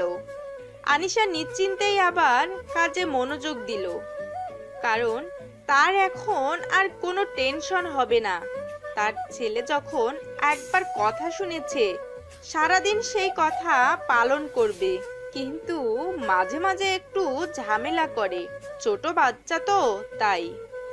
আনিশা কাজে মন দিল, ঠিক তখনই অন্তর ডাক দিল। আপু, একটু বাইরে আসো তো, একটা লোকের সাথে যাও, তাকে তুমি উপরের রুম দেখিয়ে দাও, রুমটা ভালো মতো বুঝিয়ে দিয়ে আসো তো। ভাইয়া, আমি এখন যেতে পারবো না, কারণ রান্না বসিয়েছি আর তোমার ছোট আব্বু কান্না করতেছে। আমাকে একটু সুযোগ দাও। আচ্ছা আপু, তাহলে তুমি তোমার কাজ করো, আমি উপরে কাজ করে দিতেছি। আচ্ছা ভাইয়া, তাহলে আমি রান্নাটা শেষ করতেছি। আচ্ছা আপু, তোমাকে আর কিছু বলতে হবে না, আমি বুঝতে পেরেছি। এখন এত চাপ নেওয়ার কোনো দরকার নেই, তুমি আস্তে আস্তে রান্নার কাজটা শেষ করো। এখন লোকজন একটু কম হবে। আচ্ছা, আর যে মানুষটা এসেছে তিনি কি এখানে দুপুরে খাবে নাকি বাইরে থেকে খেয়ে এসেছে? আনিশার কথা শুনে আশিকের মনে কেমন জানি একটা চেনা কণ্ঠ উকি দিতে লাগলো। আশিকের মনের ভিতরে সেই মেয়েটার চিরচেনা কণ্ঠটা আবার ভেসে উঠল। এই মেয়েটার কথা শুনে আশিকের একটু সন্দেহ হতে লাগলো, কিন্তু কাউকে কিছু বলতে পারছে না। আসলে এখন কাকে কি বলবে, তাই সে চুপচাপ রইল আর মনের ভিতর কথাটা রেখে দিল, প্রকাশ করলো না। আচ্ছা ভাইয়া, আপনার সাথে কথা বলবো। সেই মেয়েটা আপনার কি হয়? আমার আপু হয়। কোনো সমস্যা? তার সাথে কি দেখা করবেন? ডাকবো? না না, দেখতে হবে না। ডাকবেন কিসের জন্য? আমি এমনিতে জিজ্ঞেস করলাম যে কি হয়, এর থেকে বেশি কিছু না। আর তাছাড়া আমার একটু ক্লান্ত লাগতেছে তো। আর তাকে বলে রাখবেন যে আমি দুপুর এখানে খাবো। বাইরে কোনো কিছু খেয়ে আসিনি, একটু কষ্ট করে উপরের জন্য খাবারটা দিয়ে আসে। আমাদের দায়িত্ব এটা, আমাদের কাছে এটাই পালন করতে হবে। আপনার কোনো সমস্যা হলে আমাদের জানাবেন, আমরা তাৎক্ষণিকভাবে আপনার উপকার করার চেষ্টা করব। আচ্ছা ভাইয়া, তাহলে এখন আমি উপরে যাচ্ছি। আপনি শুধু আমাকে রুমটা দেখিয়ে দিয়ে আসেন, বাকি কাজগুলো আমি করে নিতে পারবো, সমস্যা হবে না আমার।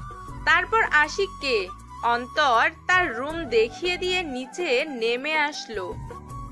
এসে দেখে যে তার ছোট আব্বু, মানে আনিশা আর আশিকের যে ছেলেটা আছে তাকে অন্তর সব সময় ছোট আব্বু বলে ডাকে, তার কাছে চলে গেল এবং তাকে কোলে তুলে নিয়ে আনিশার কাছে চলে আসলো।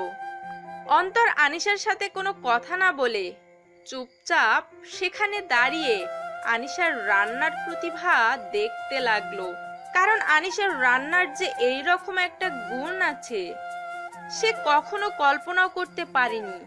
তারা প্রথমে ভেবেছিল শহরের মেয়ে ভালো মতো রান্না করতে পারে না, কিন্তু পরে যখন তার রান্নার পরীক্ষা করলো তার রান্নার প্রতিভা দেখে সবাই মুগ্ধ হয়ে গেল।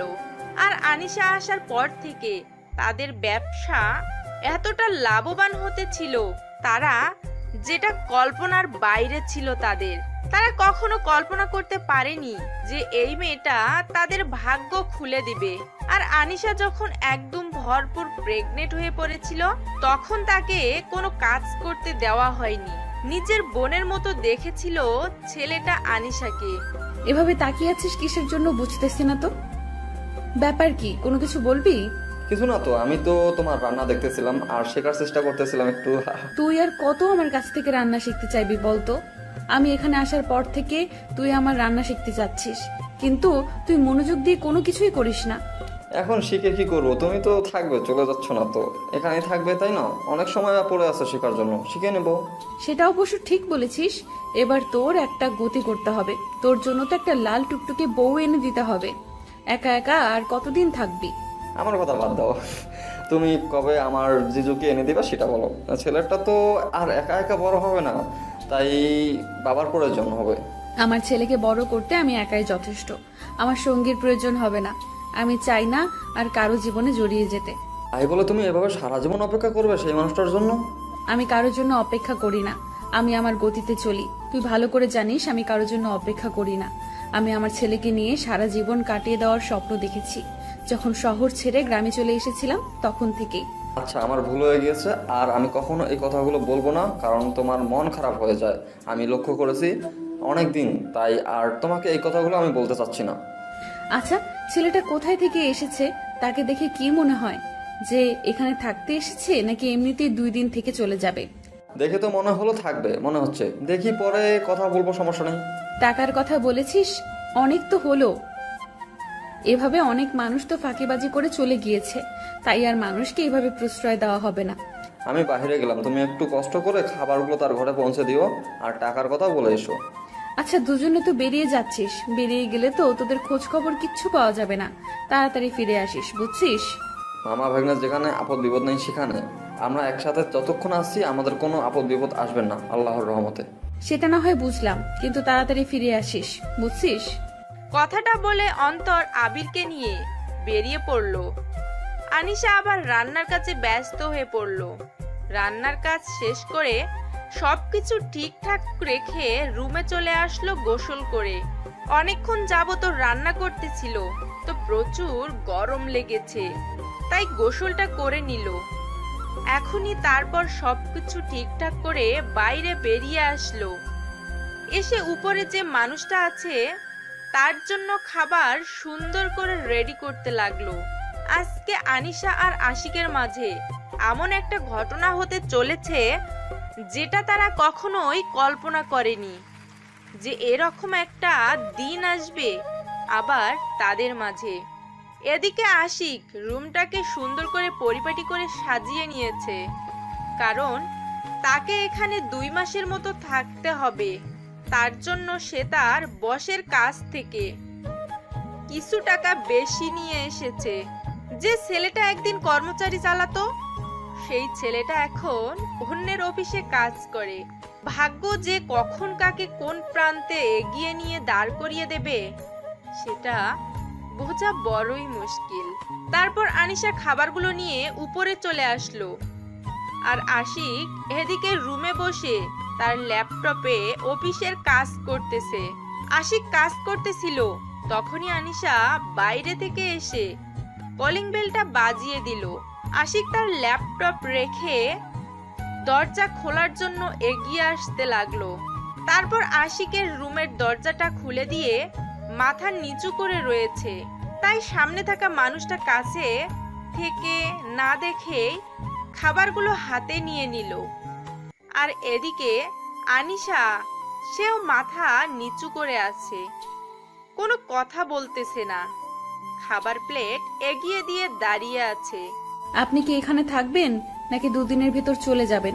যদি 2-1 দিনের ভেতরে চলে যান তাহলে যে টাকাটা হয় সেটা এখন অগ্রিম দিতে হবে। আনিশার কথা শুনে আশিক চোখ তুলে সামনের দিকে তাকিয়ে যে মানুষটাকে দেখতে পেল, সে কল্পনা করতে পারেনি যে এইভাবে তার এই প্রিয় মুখটা সে দেখতে পারবে। আনিশার এই রকম অবস্থা আশিক কখনো কল্পনা করতে পারেনি যে সেই মানুষটার সাথে আবার দেখা হবে। তুমি এখানে কাজ করতেছো? আপনার কোথাও ভুল হচ্ছে মনে হয়। আর আপনি কি বলতেছেন আবোল তাবোল? আমি আপনাকে টাকার কথা বলতেছি। আমাকে চিনেও না, না চেনার ভান করতেছো, এটা কিন্তু ঠিক না। কতদিন পর তোমার দেখা পেলাম আর তুমি আমার সাথে এরকম ব্যবহার করতেছো। আজীব কথা বলেছেন আপনি। আমি আপনাকে চিনি না, না চেনার ভান করব কিসের জন্য? আপনাকে তো আমি কখনো দেখিইনি। দেখো আনিসা, আমি তখন ভুল করেছিলাম, আমার ভুলের প্রায়শ্চিত্ত হয়েছে। আমি তোমাকে পুরো বাংলাদেশে খুঁজতেছি। আপনার কোথাও ভুল হচ্ছে। আপনি প্লিজ যদি আমার প্রশ্নের উত্তরটা দিয়ে দেন তাহলে খুব ভালো হয়। তুমি কেন আমার সাথে এরকম করতেছো? কেন আমাকে দেখেও না দেখার ভান করতেছো? কেন আমাকে চিনেও না চেনার ভান করতেছো? আমার সাথে এত রাগ তোমার? আমার ফালতু কথা বলার সময় নেই। আমি এখানে কাজ করি, আমাকে সময় অনুযায়ী সব কাজ করতে হয়, তাই আমার কাছে সময় একটা মূল্যবান সম্পদ। দেখো, তুমি আমাকে ভুল বুঝতেছো, প্লিজ ক্ষমা করে দাও না। আর তুমি আমাকে চিনেও না চেনার ভান করতেছো, বুকে আসো না প্লিজ। আনিশার অনেক ইচ্ছা করতেছে আশিককে জড়িয়ে ধরে তার বুকের যত যন্ত্রণা আছে, যত চাওয়া আছে সব মিটিয়ে নিতে, কিন্তু সে কখনোই এটা করবে না। আর আনিশার ভিতরটা পুড়ে যাচ্ছে, হাহাকার করতেছে। আজকে সামনে পেয়ে তাকে বুকে নিতে পারছে না, কোনো এক দ্বিধার কারণে। সে মনে মনে নিজেকে তৈরি করতেছে, সে মনে মনে অনেক কঠোর হতেছে। সে নিজেকে নিজে বলতেছে এভাবে ভেঙে পড়লে কখনোই সে পৃথিবীতে বেঁচে থাকতে পারবে না। তাকে অনেক কঠিন কথা বলতে হবে, কঠিনের থেকেও কঠিন। কথা না বলে কোথায় যাচ্ছ? আমার সাথে তোমাকে কথা বলতে হবে, আর আমার প্রশ্নের উত্তর তোমাকে দিতেই হবে। আমি কারো কথা শুনতে বাধ্য না, আর আপনাকে যেটা বলেছি সেটার উত্তর দেন। আপনি কি এখানে থাকবেন নাকি চলে যাবেন 2-1 দিনের মধ্যে? এই নাও তোমার টাকা, আর এখন আমার কথার উত্তর দাও তুমি, না হলে কিন্তু কি করব ভেবে পাচ্ছি না। এভাবে কথা বললে কিন্তু এখান থেকে জীবিত ফিরে যেতে পারবে না, বুঝতে পারতেছেন? এখানেই মেরে গুম করে দেব। তুমি কেন আমার সাথে এরকম করতেছো? আমি কি ক্ষমা পাওয়ার যোগ্য না? আমাকে কি ক্ষমা করা যায় না? আপনি আজব কথাবার্তা বলতেছেন। কারণ হচ্ছে যে আমি আপনাকে যেহেতু চিনিই না, তাহলে আপনার কিসের উত্তর দেব আমি বুঝি না। দেখো, মাথা গরম করাবে না কিন্তু। এতদিন তোমাকে খুঁজেছি, পাইনি, আর আজকে পেয়েছি। আর আজকে তুমি নাটক শুরু করে দিয়েছো। ক্ষমা করবে কিনা সেটা বলো। আপনি কিন্তু একটু বাড়াবাড়ি করতেছেন। এটা কিন্তু কখনোই ঠিক না। আপনি আমার সাথে এরকম বাড়াবাড়ি করতে পারেন না, যেহেতু আমি আপনাকে চিনি না। তুমি আমার সাথে এরকম ব্যবহার করতে পারো না। তুমি এখানে দাঁড়িয়ে আমার সাথে কথা বলবে। চলে যাচ্ছ কিসের জন্য শুনি? ভুল করেও আমার পেছনে পেছনে আসবেন না, তাহলে কিন্তু খবর খারাপ হবে বলে দিলাম। এখান থেকে বেঁচে ফিরতে পারবেন না। প্লিজ আমাকে মাফ করে দাও, না হলে আমি বাঁচতে পারবো না। প্লিজ আমাকে মাফ করে দাও। আমি বুঝতে পেরেছি তোমাকে ছাড়া থাকা আমার কতটা কষ্টকর। কেন আপনি আমার সাথে এরকম ব্যবহার করতেছেন? বলতেছি তো আমি আপনাকে চিনি না, তারপরও কেন আপনি আমার সাথে এরকম জোর জবরদস্তি করতেছেন বুঝি না। আমি বুঝতে পেরেছি তোমাকে ছাড়া আমার চলবে না কখনো। তুমি জানো এই 4টা বছর আমি বুঝতে পেরেছি তোমাকে ছাড়া আমার চলবে না কখনো। তুমি জানো এই 4টা বছর আমার কিভাবে কেটেছে, আমার ভিতরে কতটা জ্বালা যন্ত্রণা গিয়েছে। প্রতিটা দিন, প্রতিটা রাত আমি তোমাকে পুরো বাংলাদেশ তন্ন তন্ন করে খুঁজেছি। আমার যত পরিচিত মানুষ ছিল সবাইকে তোমার ছবি সেন্ড করেছি শুধু তোমাকে খুঁজে পাওয়ার জন্য, কিন্তু তোমার খোঁজ পাইনি আমি। এত তাড়াতাড়ি আমাকে পাওয়ার জন্য এত আকুলতা কিসের জন্য? আমি তো গ্রামের খ্যাত মার্কা একটা মেয়ে, আর আপনার মায়ের কাছে একজন কাজের মেয়ে। আপনার কাছে শুধু একজন ভোগ্যপণ্য। আর আপনার তো কোটিপতি মেয়ে আছে, তাহলে আমাকে লাগবে কিসের জন্য? তুমি বিশ্বাস করো, সেদিনের পর আমি রিয়ালাইজ করতে পেরেছি যে তুমি ছাড়া আমি কতটা একা।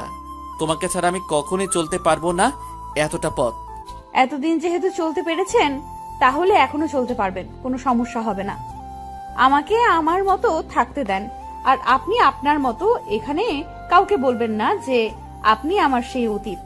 তুমি এরকম করতেছো কিসের জন্য? চলো না ফিরে যাই আমরা আমাদের আগের বাসায়, আগের ঠিকানায়। তুমি কেন আমাকে এভাবে অবহেলা করতেছো আমি বুঝতে পারতেছি না। তোমাকে তখন আমি ধোঁকা দিয়েছি, তোমাকে কষ্ট দিয়েছি, তোমাকে অত্যাচার করেছি, তোমাকে নানা ধরনের কটু কথা বলেছি। সেটা কখনো সম্ভব না। আমি কখনো আপনার জীবনে আর ফিরে যেতে পারবো না, আমার পক্ষে সম্ভব না। আমাকে মাফ করবেন। তুমি কেন বুঝতে পারতেছো না? আমি সত্যি তোমাকে ভালোবাসি।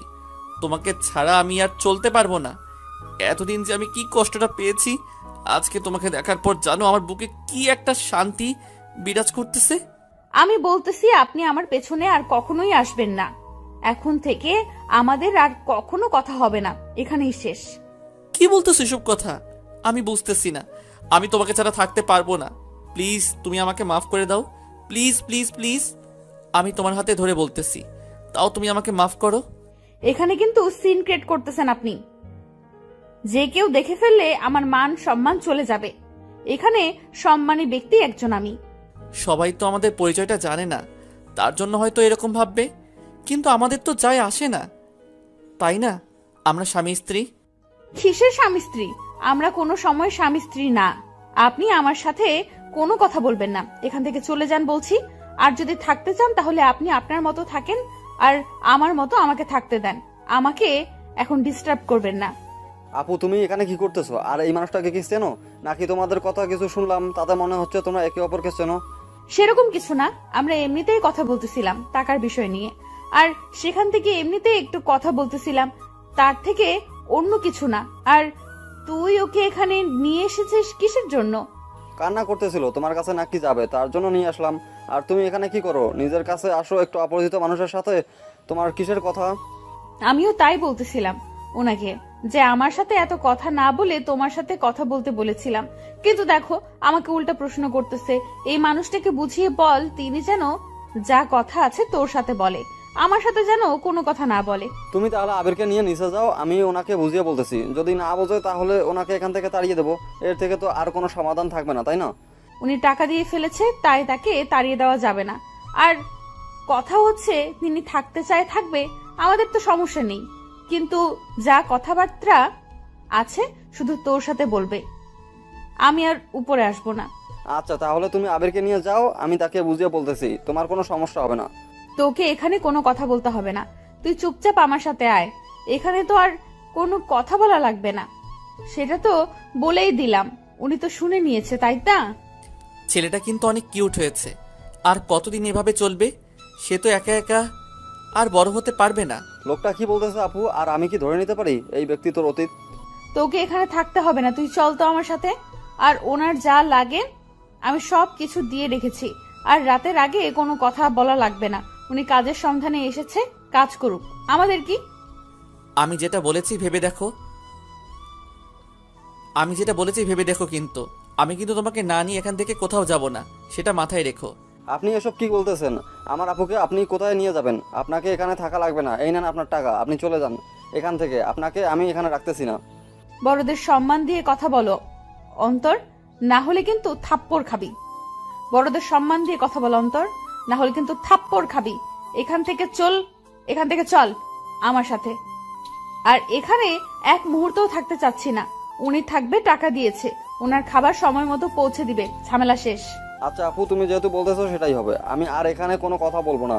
এখন আমি চুপচাপ হয়ে গেলাম, তোমার যা খুশি তাই করো, কিন্তু আমি চাই তুমি সুখে থাকো। তোমার মাঝে যেন আর কোনো কালো মেঘের ছায়া এসে ভিড় না করে। আচ্ছা, তাহলে আর কোনো কথা হচ্ছে না এখানে।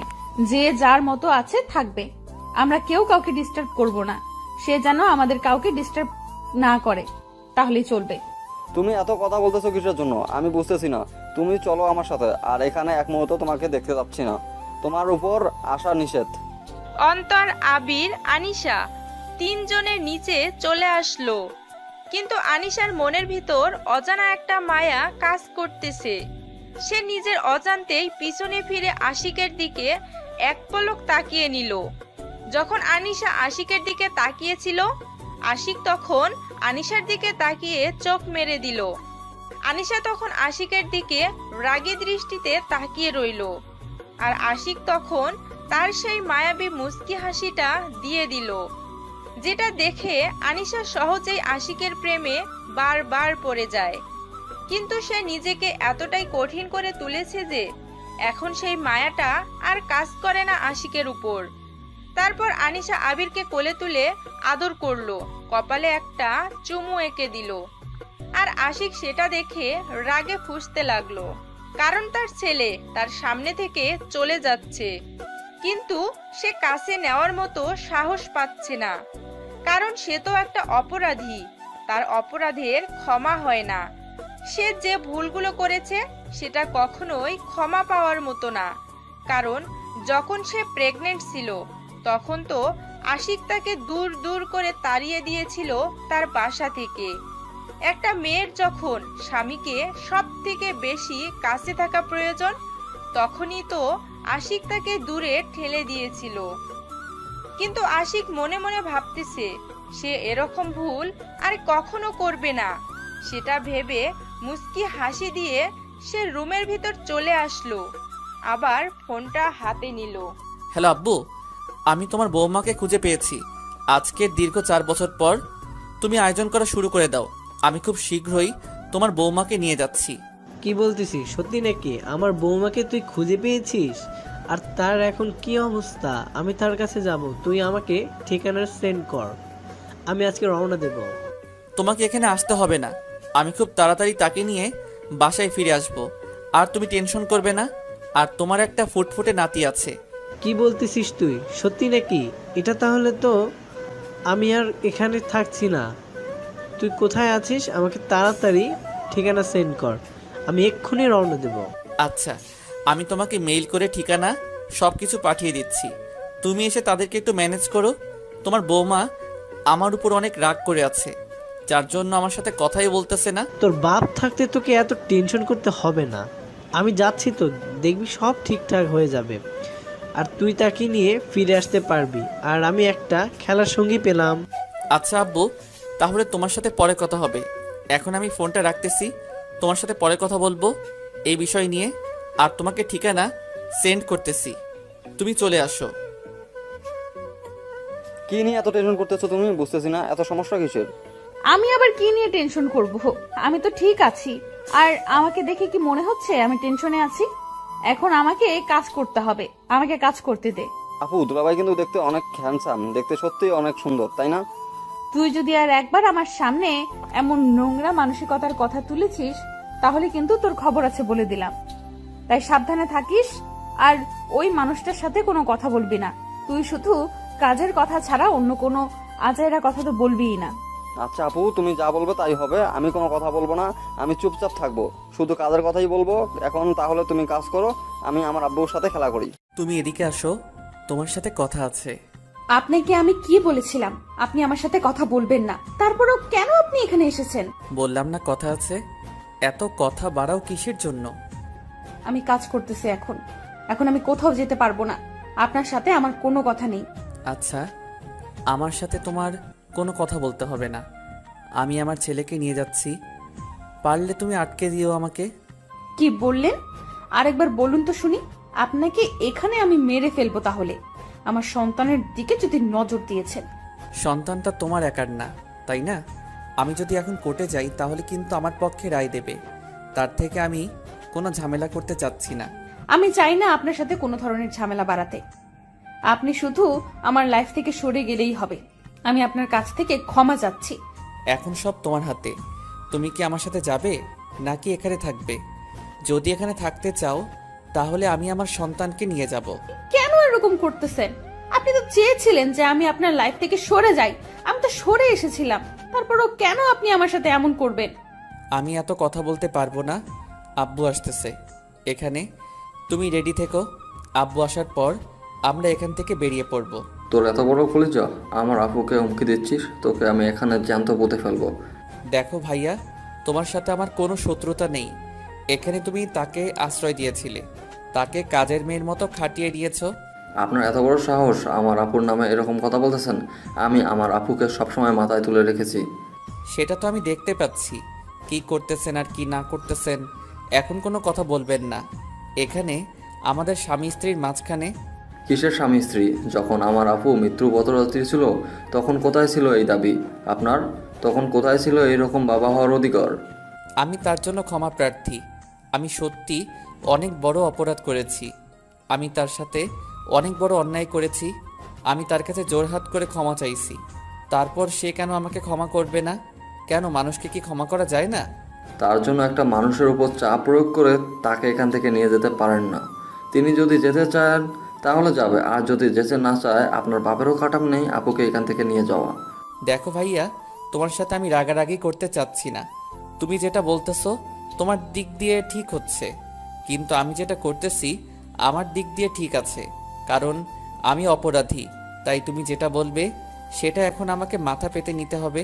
ভাইয়া, এরকম অমানুষের সাথে কথা বলে কোনো লাভ হবে না। তার থেকে তুই তোর কাজে মন দে, আমি আমার কাজ করতেছি। আর ওনাকে এখান থেকে চলে যেতে বল।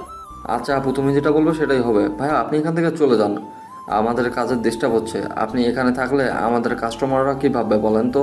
পরিবেশটা নষ্ট হয়ে যাচ্ছে আমাদের এখানকার। আচ্ছা ভাইয়া, আমি কালকে চলে যাচ্ছি, কিন্তু আমি বউ আর সন্তানকে নিয়ে যাব।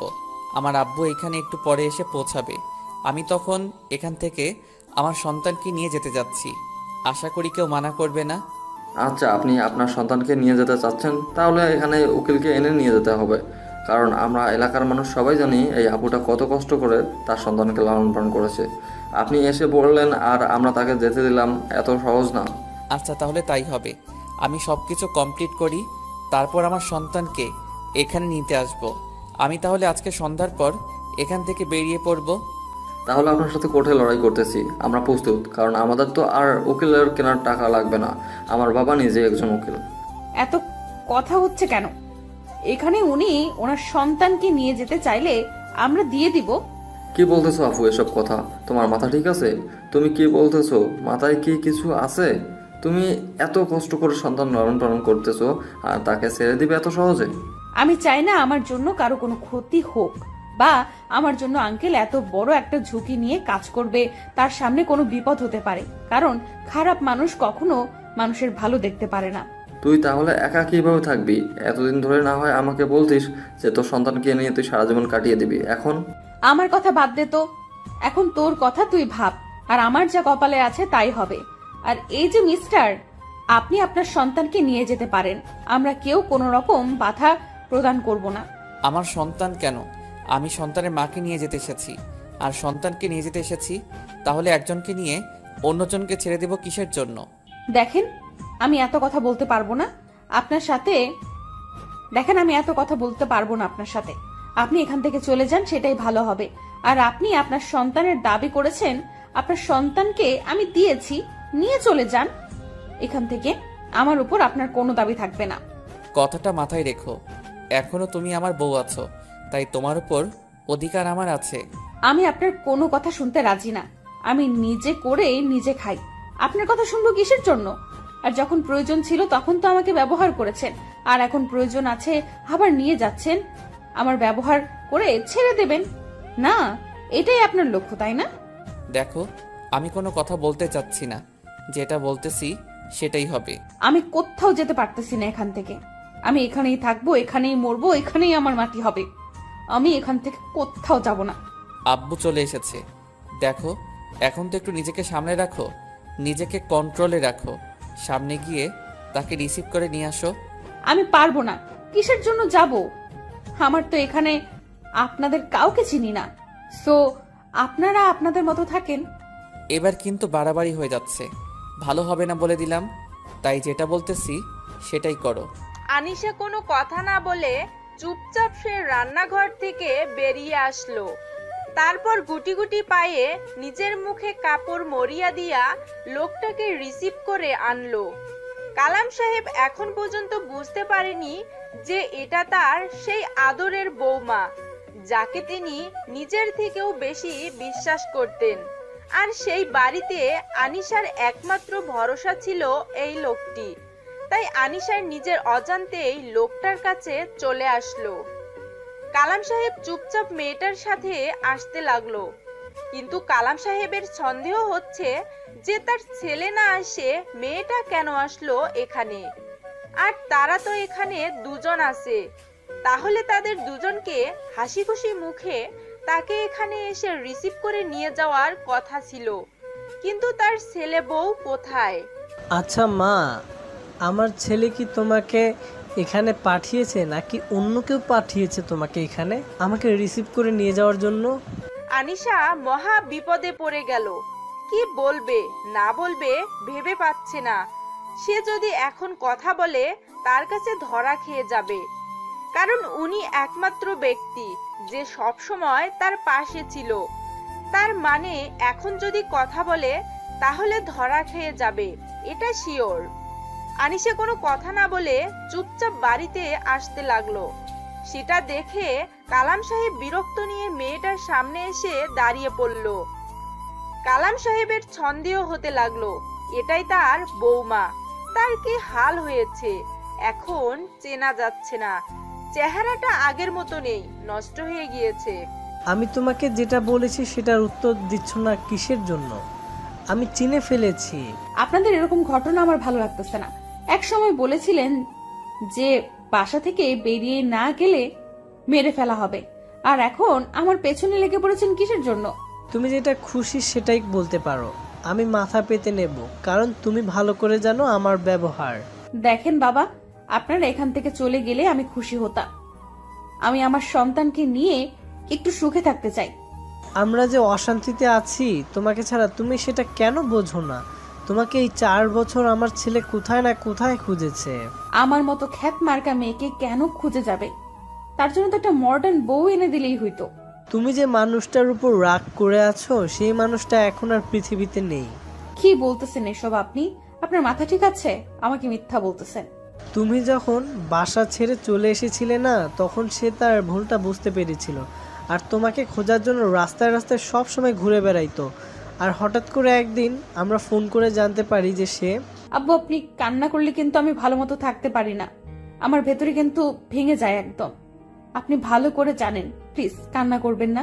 জানো তুমি, যখন তুমি ছেড়ে চলে এসেছিলে না, তখন থেকে আমরা পথের ফকির হয়ে গিয়েছি। আমার ছেলেটা মেয়ের নেশায় পড়ে সব সম্পত্তি নষ্ট করে দিয়েছে। কি বলতেছেন এসব কথা আপনি আমাকে? আপনাদের এরকম হাল হয়ে গিয়েছে কেন? যখন থেকে আমার ছেলেটা বুঝতে পেরেছে যে তুমি ছাড়া আমাদের সংসারটা একদম অচল, তখন থেকেই তোমাকে খুঁজতে বেরিয়েছিল, কিন্তু তোমাকে কোথাও খুঁজে পাওয়া যায়নি। তুমি জানো আমি সবাইকে বলতাম যে আমি খুঁজতে যাই না, কিন্তু প্রতিটা রাতে আমি তোমাকে খুঁজতে বের হইতাম। আমার জন্য আপনাদের মাঝে যদি এতই সমস্যা, তাহলে কেন আমাকে এইভাবে দূর দূর করে তাড়িয়ে দিলেন? আমাকে কেন এত কষ্ট করাইলেন? আমি তো সুখে থাকতে পারতাম না, আমার তো কষ্ট কম হয়নি। মারে, সব সময় সবাই একই থাকে না। মানুষ নিজের ভুলটা বুঝতে পারে। মানুষকে একবার অন্তত সুযোগ দেওয়া উচিত। কিন্তু বাবা, আমি যে ফিরে যেতে পারবো না। আমি কোন মুখে আপনাদের সাথে ফিরে যাব বলেন তো? আমি যেতে পারবো না, আমাকে ক্ষমা করবেন। আমি এখানে এসেছি আর তুমি যাবে না, এটা কি বলতেছো আমাকে? আমার মান সম্মান বলতে তুমি কিছু রাখবে না? যেটুকু আছে সেটুকু কি থাকবে না? আচ্ছা, এখানে এত কথা না বলি। রাস্তার মানুষ সবাই আমাদের দিকে তাকিয়ে আছে, চলেন গিয়ে বিশ্রাম করবেন, পরে ভেবে দেখা যাবে। আমার দাদু ভাই কোথায়? আমি তাকে দেখতেছি না তো, সে কোথায় থাকে? দেখার জন্য তো আমার প্রাণটা বেরিয়ে যাচ্ছে। ভেতরে আসেন, হয়তো ভেতরে বসে বসে খেলা করতেছে, গিয়ে তার সাথে কথা বলবেন। এখন আসেন এখানে, আর চোখের পানি ফেলে কোনো কাজ হবে না, ভেতরে চলেন। তারপর দুজনে বাসার ভিতরে প্রবেশ করলো। দূর থেকে আশিক তাকিয়ে দেখতেছে তাদের দুজনকে, তাদের দুজনের মুখের হাসি, আর সেটা দেখে আশিকের মনের ভিতর প্রশান্তি কাজ করতে লাগলো। তাহলে তার বাবা এখানে আসা সফল হয়েছে। আশিক এখনো নিজেকে দোষারোপ করতেছে যে আজকে এই রকম হতো না, সে যদি তখন একটু বুঝতে পারতো, তাহলে তাকে আর ভালোবাসার মানুষের কাছ থেকে এত দূরে থাকতে হতো না এতদিন। হয়তো আজকের দিনটা তাদের মাঝে অন্যরকম একটা আনন্দদায়ক হতো, কিন্তু আজকে কষ্টের ভিতরে আনন্দ হচ্ছে, সেটা অন্যরকম। তার ভুলের জন্য সে ভালোবাসার মুহূর্তগুলো হারিয়ে ফেলেছে, সে আর এক মুহূর্ত হারাতে চায় না। ছাড়ো তো আমাকে, আমার কাজ করতে দাও। এতদিন পর তোমাকে কাছে পেলাম, আর তোমাকে এত সহজে ছেড়ে দেব কিসের জন্য শুনি? বিরক্ত লাগতেছে, ছেড়ে দাও। এখন উঠবো, এখানে থাকতে মন চাচ্ছে না। এত কথা বলো কিসের জন্য শুনি? আগে তো এরকম করে কথা বলতে না, এখন এত বেশি বকবক করো কেন? বেশি রকম ভালো হবে না বলে দিলাম। এখন যেটা বলতেছি সেটাই করো, না হলে কিন্তু ভালো হবে না। আমাকে ছেড়ে দাও। শুয়ে আছো, শুয়ে থাকো। এত কথা বলো কিসের জন্য? বিরক্ত করতেছো আমাকে। আমার হাতের কাজগুলো তো আমাকে করতে হবে, আর সেখানে তো তুমি কি সাহায্য করবে না। তাই তোমার এই ন্যাকামি দেখার সময় আমার নেই, আমাকে কাজ করতে হবে। অনেক কাজ করেছো, এখন তো একটু বিশ্রাম করবে, তাই না? এত কাজ কেমনে করো? এখন একটু শুয়ে থাকো আমার পাশে, আমার তো ভালো লাগতেছে। অতিরিক্ত ভালো লাগা আবার ভালো না, পরে আবার দূর দূর করে তাড়িয়ে দেবেন। সেটা থেকে আমি এখন থেকে কাজ করে খাই, পরে সমস্যা হবে না। আমাকে আর লজ্জা দিতে হবে না, এখন শুয়ে আছো, শুয়ে থাকো। আর একবার যদি নড়াচড়া করেছো, আমাকে ডিস্টার্ব করলে কিন্তু অত্যাচার শুরু করে দেব। সেটাই তো করতে পারবা, আর কি করতে পারবে? অসহায় মেয়েদেরকে তো সব সময় দুঃখ কষ্ট দিতে ভালো লাগে। অনেক হয়েছে, আর কোনো কথা শুনতে চাচ্ছি না। এখন একটু আমার বুকে শুয়ে থাকো মাথা রেখে। আমার যে কাজগুলো আছে সেগুলো কে করবে শুনি? আমাকে আমার কাজগুলো করতে দাও, আর এখন ডিস্টার্ব করবে না। আচ্ছা, কি আর করার, এত কথা বললে তো আর তোমাকে ধরে রাখা যাবে না। এখন আমাদের ছেলের একটা বোন দরকার, তাই না? এটা পরে দেখা যাবে, এখন আপাতত লাগবে না তার বোন। আচ্ছা, আমার ছেলেটা কোথায় থাকে? তাকে তো সকাল থেকে তো দেখতে পাচ্ছি না, কই সে? এখন আমাকে কি ছেড়ে দিবেন? না এভাবে পেটের উপর হাত রেখেছেন কিসের জন্য? ছেড়ে দেন আমাকে। এতক্ষণ তো তুমি তুমি করে বলতেছিলে, এখন আবার আপনি হয়ে গেলাম, ব্যাপার কি? এখানে কোনো ব্যাপার স্যাপার নাই, এখানে কোনো ব্যাপার স্যাপার নাই। এখন যেটা বলতেছি সেটাই করেন, না হলে কিন্তু আমি চিৎকার করতে বাধ্য হব। এখনো তুমি ছোট বাচ্চা না যে চিৎকার করবে। এখন তোমার একটা বাচ্চা আছে, তোমার একটা মান সম্মান আছে, তাই না? ভালো লাগতেছে না বলে দিচ্ছি, তারপরও কেন আপনি আমার সাথে জোর জবরদস্তি করতেছেন? বললাম তো পরে, এখন না। তাহলে কখন? আমি কিন্তু আর দেরি করতে পারবো না। কালকে থেকে যে পরিমাণ জ্বালাতন করতেছে। আমি আপনার কি ক্ষতি করেছি? আপনি কেন আমাকে সেখান থেকে নিয়ে এলেন? তারা কি কষ্ট পেয়েছে দেখেছেন? তাদের দিকে তাকিয়ে একবারও। তারা কি তোমাকে সেখানে বসিয়ে রেখেছিল যে তারা কষ্ট পাবে? তোমাকে দিয়ে তো তারা কাজ করিয়ে নিয়েছে, তাই? আপনার মতো স্বার্থপর মানুষ কখনো মানুষের ভালোবাসা দেখবে না, শুধু কাজগুলো দেখবে। সেটা ভালো করে জানি। আর তারা কি পরিমাণ যে আমাকে ভালোবেসেছিল সেটা আমার মন জানে, আর আমি জানি। আর আপনারা তো শুধু উপরটা দেখেছেন। তুমি তাদের জন্য আমাকে এত কথা বলতেছো, আর তারা কি এমন হয়ে গিয়েছে তোমার যে তার জন্য আমাকে কথা শোনাচ্ছ? আপনি সেটা বুঝবেন না, কারণ একজন অভদ্র কুলাঙ্গার মানুষ কখনো মানুষের ভালোবাসা বুঝতে পারে না। যে শুধু টাকার উপরে সবকিছু ডিপেন্ড করে, টাকাই তার কাছে সবকিছু, সে কখনো মানুষকে ভালোবাসতে পারে না। তার প্রমাণ আপনি এখনই আমাকে দিলেন। দেখো, তুমি যেটা বলবে আমি মাথা পেতে নেব, কারণ আমি নিজের রাগকে কন্ট্রোলে রাখতে শিখে গিয়েছি তোমাকে হারিয়ে ফেলে। আমি চাচ্ছি না তোমার উপর আর রাগারাগি করতে। তুমি যা বলবে আমি মাথা পেতে নিব। আপনার লজ্জা করে না এসব কথা বলতে? আপনি কিভাবে বলতে পারলেন তারা আমাকে কাজ করিয়ে নিয়েছে? আমি যখন মৃত্যু পথযাত্রী ছিলাম তখন তারা আমার পাশে দাঁড়িয়েছিল, আপনি না। তখন তারা আমার দেখাশোনা করেছিল, আমার ছেলেটাকে তারা বড় করেছে। আমি শুধু মায়ের দায়িত্ব পালন করেছি, আর সেই ছেলেটা প্রথম আমার ছেলেটাকে সব সময় মাথায় করে রাখতো। আমার ভুল হয়ে গেছে, আমাকে মাফ করে দাও। আমি আর তোমাকে এই বিষয় নিয়ে কোনো কথা বলবো না কোনো দিন। আপনি জানেন গ্রামের মানুষের কত সহজ সরল? তারা আমাকে রাস্তা থেকে নিয়ে গিয়ে থাকার জায়গা দিয়েছে, খাওয়ার জায়গা দিয়েছে, সাহায্য করেছে। গ্রামের মানুষেরা যে একটা অপরিচিত মানুষকে এত তাড়াতাড়ি আপন করে নিতে পারে, আমাদের মতো শহরের মানুষেরা সেটা কখনোই করতে পারবে না।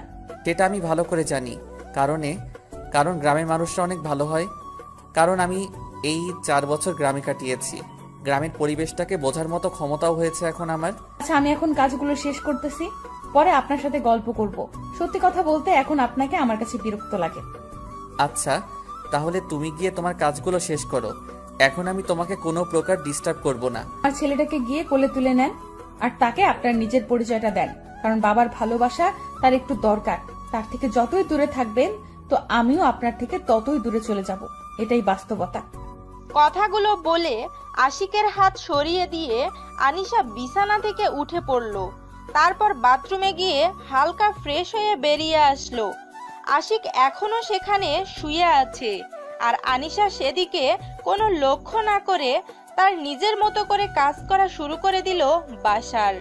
আশিক শুয়ে শুয়ে ভাবতে লাগলো, আনিশা যে কথাগুলো বলেছে সেটা অক্ষরে অক্ষরে সত্যি বলেছে।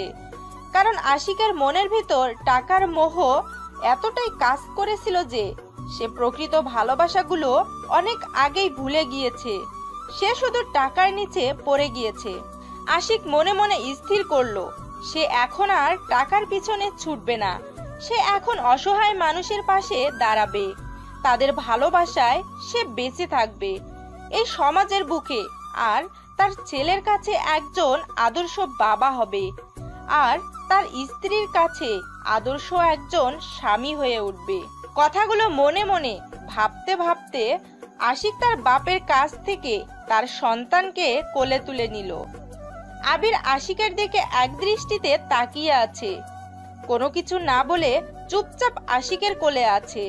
আর আশিকের দিকে এক দৃষ্টিতে তাকিয়ে আবির এখনো জানে না যে আশিক তার বাবা। আব্বু, তোমার কি লাগবে বলো, আমি তোমাকে সবকিছু এনে দেব। আঙ্কেল, আমাকে আব্বু বলে ডাকবেন না, আমাকে শুধু একজন আব্বু বলে ডাকে, আমার মামাই। আমি তার কাছ থেকে অনুমতি নিয়েছি, আমি এখন থেকে তোমাকে আব্বু বলে ডাকবো। আচ্ছা আঙ্কেল, আমার মামাই কোথায় গিয়েছে? তাকে দেখি না কেন? আমি তোমার আব্বু আর তোমার মামাই সেখানে কাজ করতেছে, কিছুদিনের মধ্যে চলে আসবে। সত্যি আঙ্কেল, আপনি আমার আব্বু? আমার আম্মু বলতো আমার আব্বু নাকি অনেক দূরে থাকে। এই তো আমি এখন কাছে চলে এসেছি। আর তোমার আম্মু আর কি বলতো তোমাকে? অনেক কিছু বলতো, সবসময় বলতো তোমার আব্বু অনেক ভালো মানুষ, সমাজের অনেক ভালো কাজ করে। আবিরের মুখ থেকে এরকম কথা শুনে আশিক অবাক হয়ে গেল। তাহলে আনিশা তাকে ভালোবাসে কিন্তু প্রকাশ করে না। তার মনটা অনেক কঠিন হয়ে গেছে। তার ভালোবাসা পেতে সেই কঠিন মনটাকে ভেঙে আবার নরম করবে, কোমল করে তুলবে আশিক তার ভালোবাসা দিয়ে। আবিরকে সে কোলে করে নিয়ে আনিশার কাছে চলে আসলো। এসে দেখে আনিশা তাদের রুম সুন্দর করে পরিপাটি করে গুছিয়ে রেখেছে, ঠিক আগের মতো। আম্মু, এই লোকটা নাকি আমার আব্বু হয়? এটা কি সত্যি? আব্বু তাহলে কাছে চলে এসেছে? সত্যি সত্যি এটাই তোমার আব্বু, আর তার সাথে ভালোভাবে কথা বলবে, সম্মান দিয়ে কথা বলবে, কোনো রকম অভদ্রতামি করবে না। আচ্ছা আম্মু, তুমি যেটা বলবে সেটাই। এখন আমি দাদুর কাছে যাই, আমাকে অনেক সুন্দর সুন্দর গল্প শোনাইতেছিল। আচ্ছা বাবা, তাহলে তুমি যাও, গিয়ে গল্প করো, আমার হাতে কাজ আছে, সেগুলো শেষ করে তোমাকে গোসল করাবো। আচ্ছা আম্মু, আমি তাহলে গেলাম খেলতে, তুমি আমাকে এখন ডাকবে না। অতিরিক্ত কোনো কিছু ভালো না, কিছু নাই, নিজের শরীরের প্রতি খেয়াল রাখতে হবে, তাই তোমার ঘুমানোর প্রয়োজন। বেশিক্ষণ থাকবে না, চলে আসবে তাড়াতাড়ি। বা ওখানে ঘুমিয়ে পড়বে। তারপর আবির রুম থেকে বেরিয়ে গেল। আশিক এসে রুমের দরজাটা ভিতর থেকে বন্ধ করে দিল। সেটা দেখে আনিশা অবাক হচ্ছে, কারণ আশিকের চোখে মুখে দুষ্টুমি ভরপুর করতেছে। সেটা আনিশা স্পষ্ট বুঝতে পারতেছে, কিন্তু আশিককে কোনো কিছু বলতে পারতেছে না সে। তারপর আশিক ধীরে ধীরে আনিশার দিকে এগিয়ে আসতে লাগলো, আর আনিশা আশিকের থেকে পিছনে যেতে লাগলো। আশিক যতই এগিয়ে আসতেছে, আনিশা ততই পিছিয়ে যাচ্ছে আশিকের থেকে। তারপর ধীরে ধীরে আনিশার কাছে চলে আসলো। আনিশা আর পিছনে যেতে পারে না, কারণ আনিশার পিঠ দেয়ালে লেগে গিয়েছে। তাই আনিশা আর পিছনে যেতে পারছে না। কি হলো, আপনি এভাবে আমার কাছে চলে আসলেন কিসের জন্য? কোনো কথা বলবে না, চুপচাপ আমি যেটা করব সেটাতে তুমি রেসপন্স করবে। দেখেন, ভালো হবে না বলে দিচ্ছি। আমার কাছ থেকে সরে যান, না হলে কিন্তু আমি আপনাকে।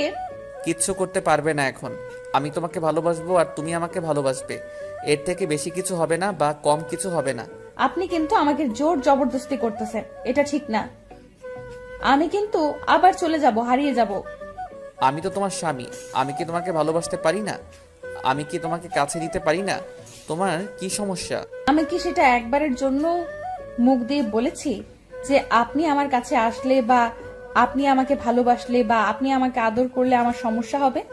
আশিক আনিশার কথা শুনে নিজের ঠোঁট দুটো নিমজ্জিত করে দিল আনিশার ঠোঁটে।